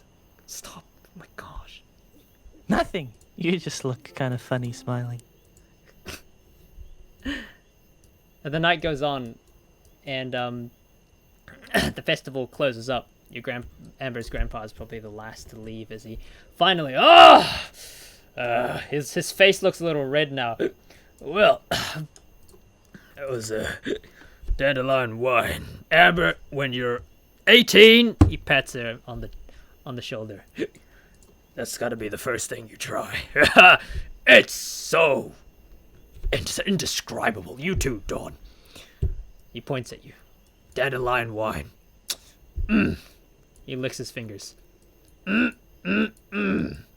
I'll become an alcoholic any time of the week if I get to drink that stuff 24/7. I just look at him. Oh. And one of it's actually a guard coming up to meet him. And he whispers something to the outrider, a captain, before quickly turning to you guys. 𝓓𝓾𝓮 takes a look. Well, He looks at you. Dawn. think your parents are here. I'm both relieved and oh no, I'm dead. Well, off you go then. Want me to come with or not? I shake my head. Oh no, you've already done enough for me, sir, Mr. Lay. He smiles. Damn right I have. Takes a puff. He lights a cigar. But your mother's done a lot for me too in the past. Still don't make us even. Amber, why'd you lead her? Sure, Pops. Alright, let's go. I'll show you around Mondstadt some other time, I guess. Give a Japanese bow to 𝓓𝓾𝓮. Thank you again. He nods. Yeah, whatever, kiddo. Get to meet you too. I look at Amber, and then I look at Gale. What's he doing? He's just minding his own business. He's not coming, right? Well, let's go. Come on. See you later, Gale. He looks at you. Huh? What do you mean I'm coming with? Dong. All right. Oh, cool. You're coming. All right, let's go. Yep. You guys make your way to the entrance of Mondstadt. Across the town square, which is rather empty at this time of the night. And you make your way across the drawbridge to the bridge of the city. And there, behold, accompanied by the knight, of course. There's a knight behind you who's safely keeping you accountable for your twists and turns. And you arrive at the edge of Mondstadt. And the drawbridge between the forests and the city. There's a bit of wind in the air as the night breeze hits you. The sound of the forest closer. You see a couple silhouettes in the distance. They appear to be wearing hoods of some kind. Are those your parents? Oh no. I peer into the darkness. Those Fatui niggas. Oh. A couple of these hooded people get a little closer to you. You hear one's voice. Dawn? Is that you? Does it sound like... Yeah, it What does sounds that like sound your like? dad, Gilbert. Yeah. Yeah, it is. Dawn! I wave. Dad! He kind of starts, like his pace speeds up and he starts to run at you. And you can see him now, him and your mother kind of like running at kind of a fast pace. They have hoods on, and your dad's got his hands outstretched. Dawn! Yeah, I run up to hug him. It's a running hug. Yep. He I feel like catches something's you gonna in go your embrace. wrong. This is so dodgy. He catches you in his grip. Oh, your father was so worried about you, Dawn. Seriously. I snuggle into his chest. Oh, I'm sorry. I went for a walk and there were these gates, a magic circle, and then I fell. And... Are you hurt? Yeah, and then a flying girl crashed into me, and then Flying girl? I start babbling. Ever smiles. Oh, we're just so glad you're okay. Are those injuries, Dawn? Your mother kind of looks at you. You do see some scratches, a couple blade marks actually. Tiny bit of scars still left unhealed on you. Yeah, the hilly churls, and then I just hug them. Oh. Whose idea was it for a daughter as young as 5 to go on an expedition? I just thought she was ready, okay? Look, apparently I'm wrong. People get things wrong sometimes. We need to have a serious discussion about these things when we get back. Yeah. All right. And she's definitely not becoming an artisan, you hear me? Not with this. Did you fight them off, Dawn? Your mother looks at you quite serious. What did you do to the hilly trails? I look at Amber and look at my parents and grab the knife out. Yeah, we did. Your mother's eyes shimmer, and she almost like has an inexplicable expression. Okay, She puts her hand on his shoulder. first thing when we get back, We'll do some training. And she gives you a little smile. Your father's like, no, she was gonna become an artisan! Honey! Well, yeah, that's right. I need to fix Amber's glider. oh, actually, I talked to Jean and she says her family can help. So, thanks. Your dad, Gilbert, kind of looks at Gale and Amber, passing glance before looking away. He doesn't seem like he's in... I don't know what he seems like. He doesn't seem like he wants to talk to them. Alright, anyway, let's go home. Hi, Dawn's parents. I'm Amber. Yeah, I kind of look at my parents. Yeah, these are the friends that I met. Amber saved me. Your parents look at you. It's a little bit quiet. Your dad, Gilbert, turns away. Your mother kind of pats you on the head. Oh, is that right, sweetie? Oh no. I'm sure you can see them again sometime. She They're smiles at you. prejudice. She smiles at you. I'm sure you can see them again sometime. And she gives you a little head drop. Well, until next time. See ya! I wave. Your mother smiles, gives them a warm smile as well. Tell your grandfather I said hello, little Amber. Huh? Amber blinks. Okay. But who are you?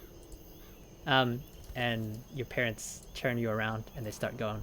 Before you leave, you can see Gale kind of hold up the peace sign silently, just like a little bit from his waist. Not to give too much of it away, but it's his tiny farewell. Yeah, I do the same. He gives a little scoff. Oh. Smiles at you. Until next time, then.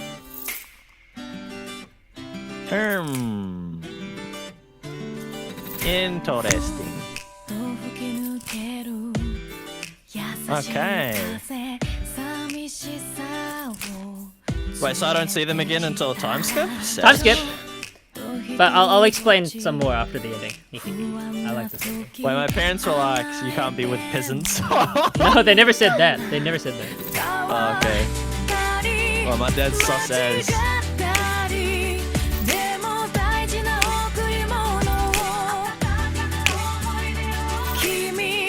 Yay, it's Everett Dawn. Look at that. Oh, it's so cute. Awesome. I look epic as.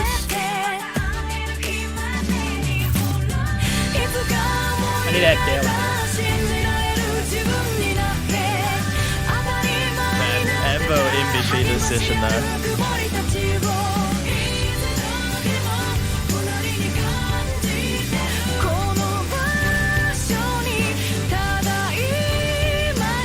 Gale's off to the side. Why are you guys So this lying is there the like nerds? This is the main three, right? No. This is Aw.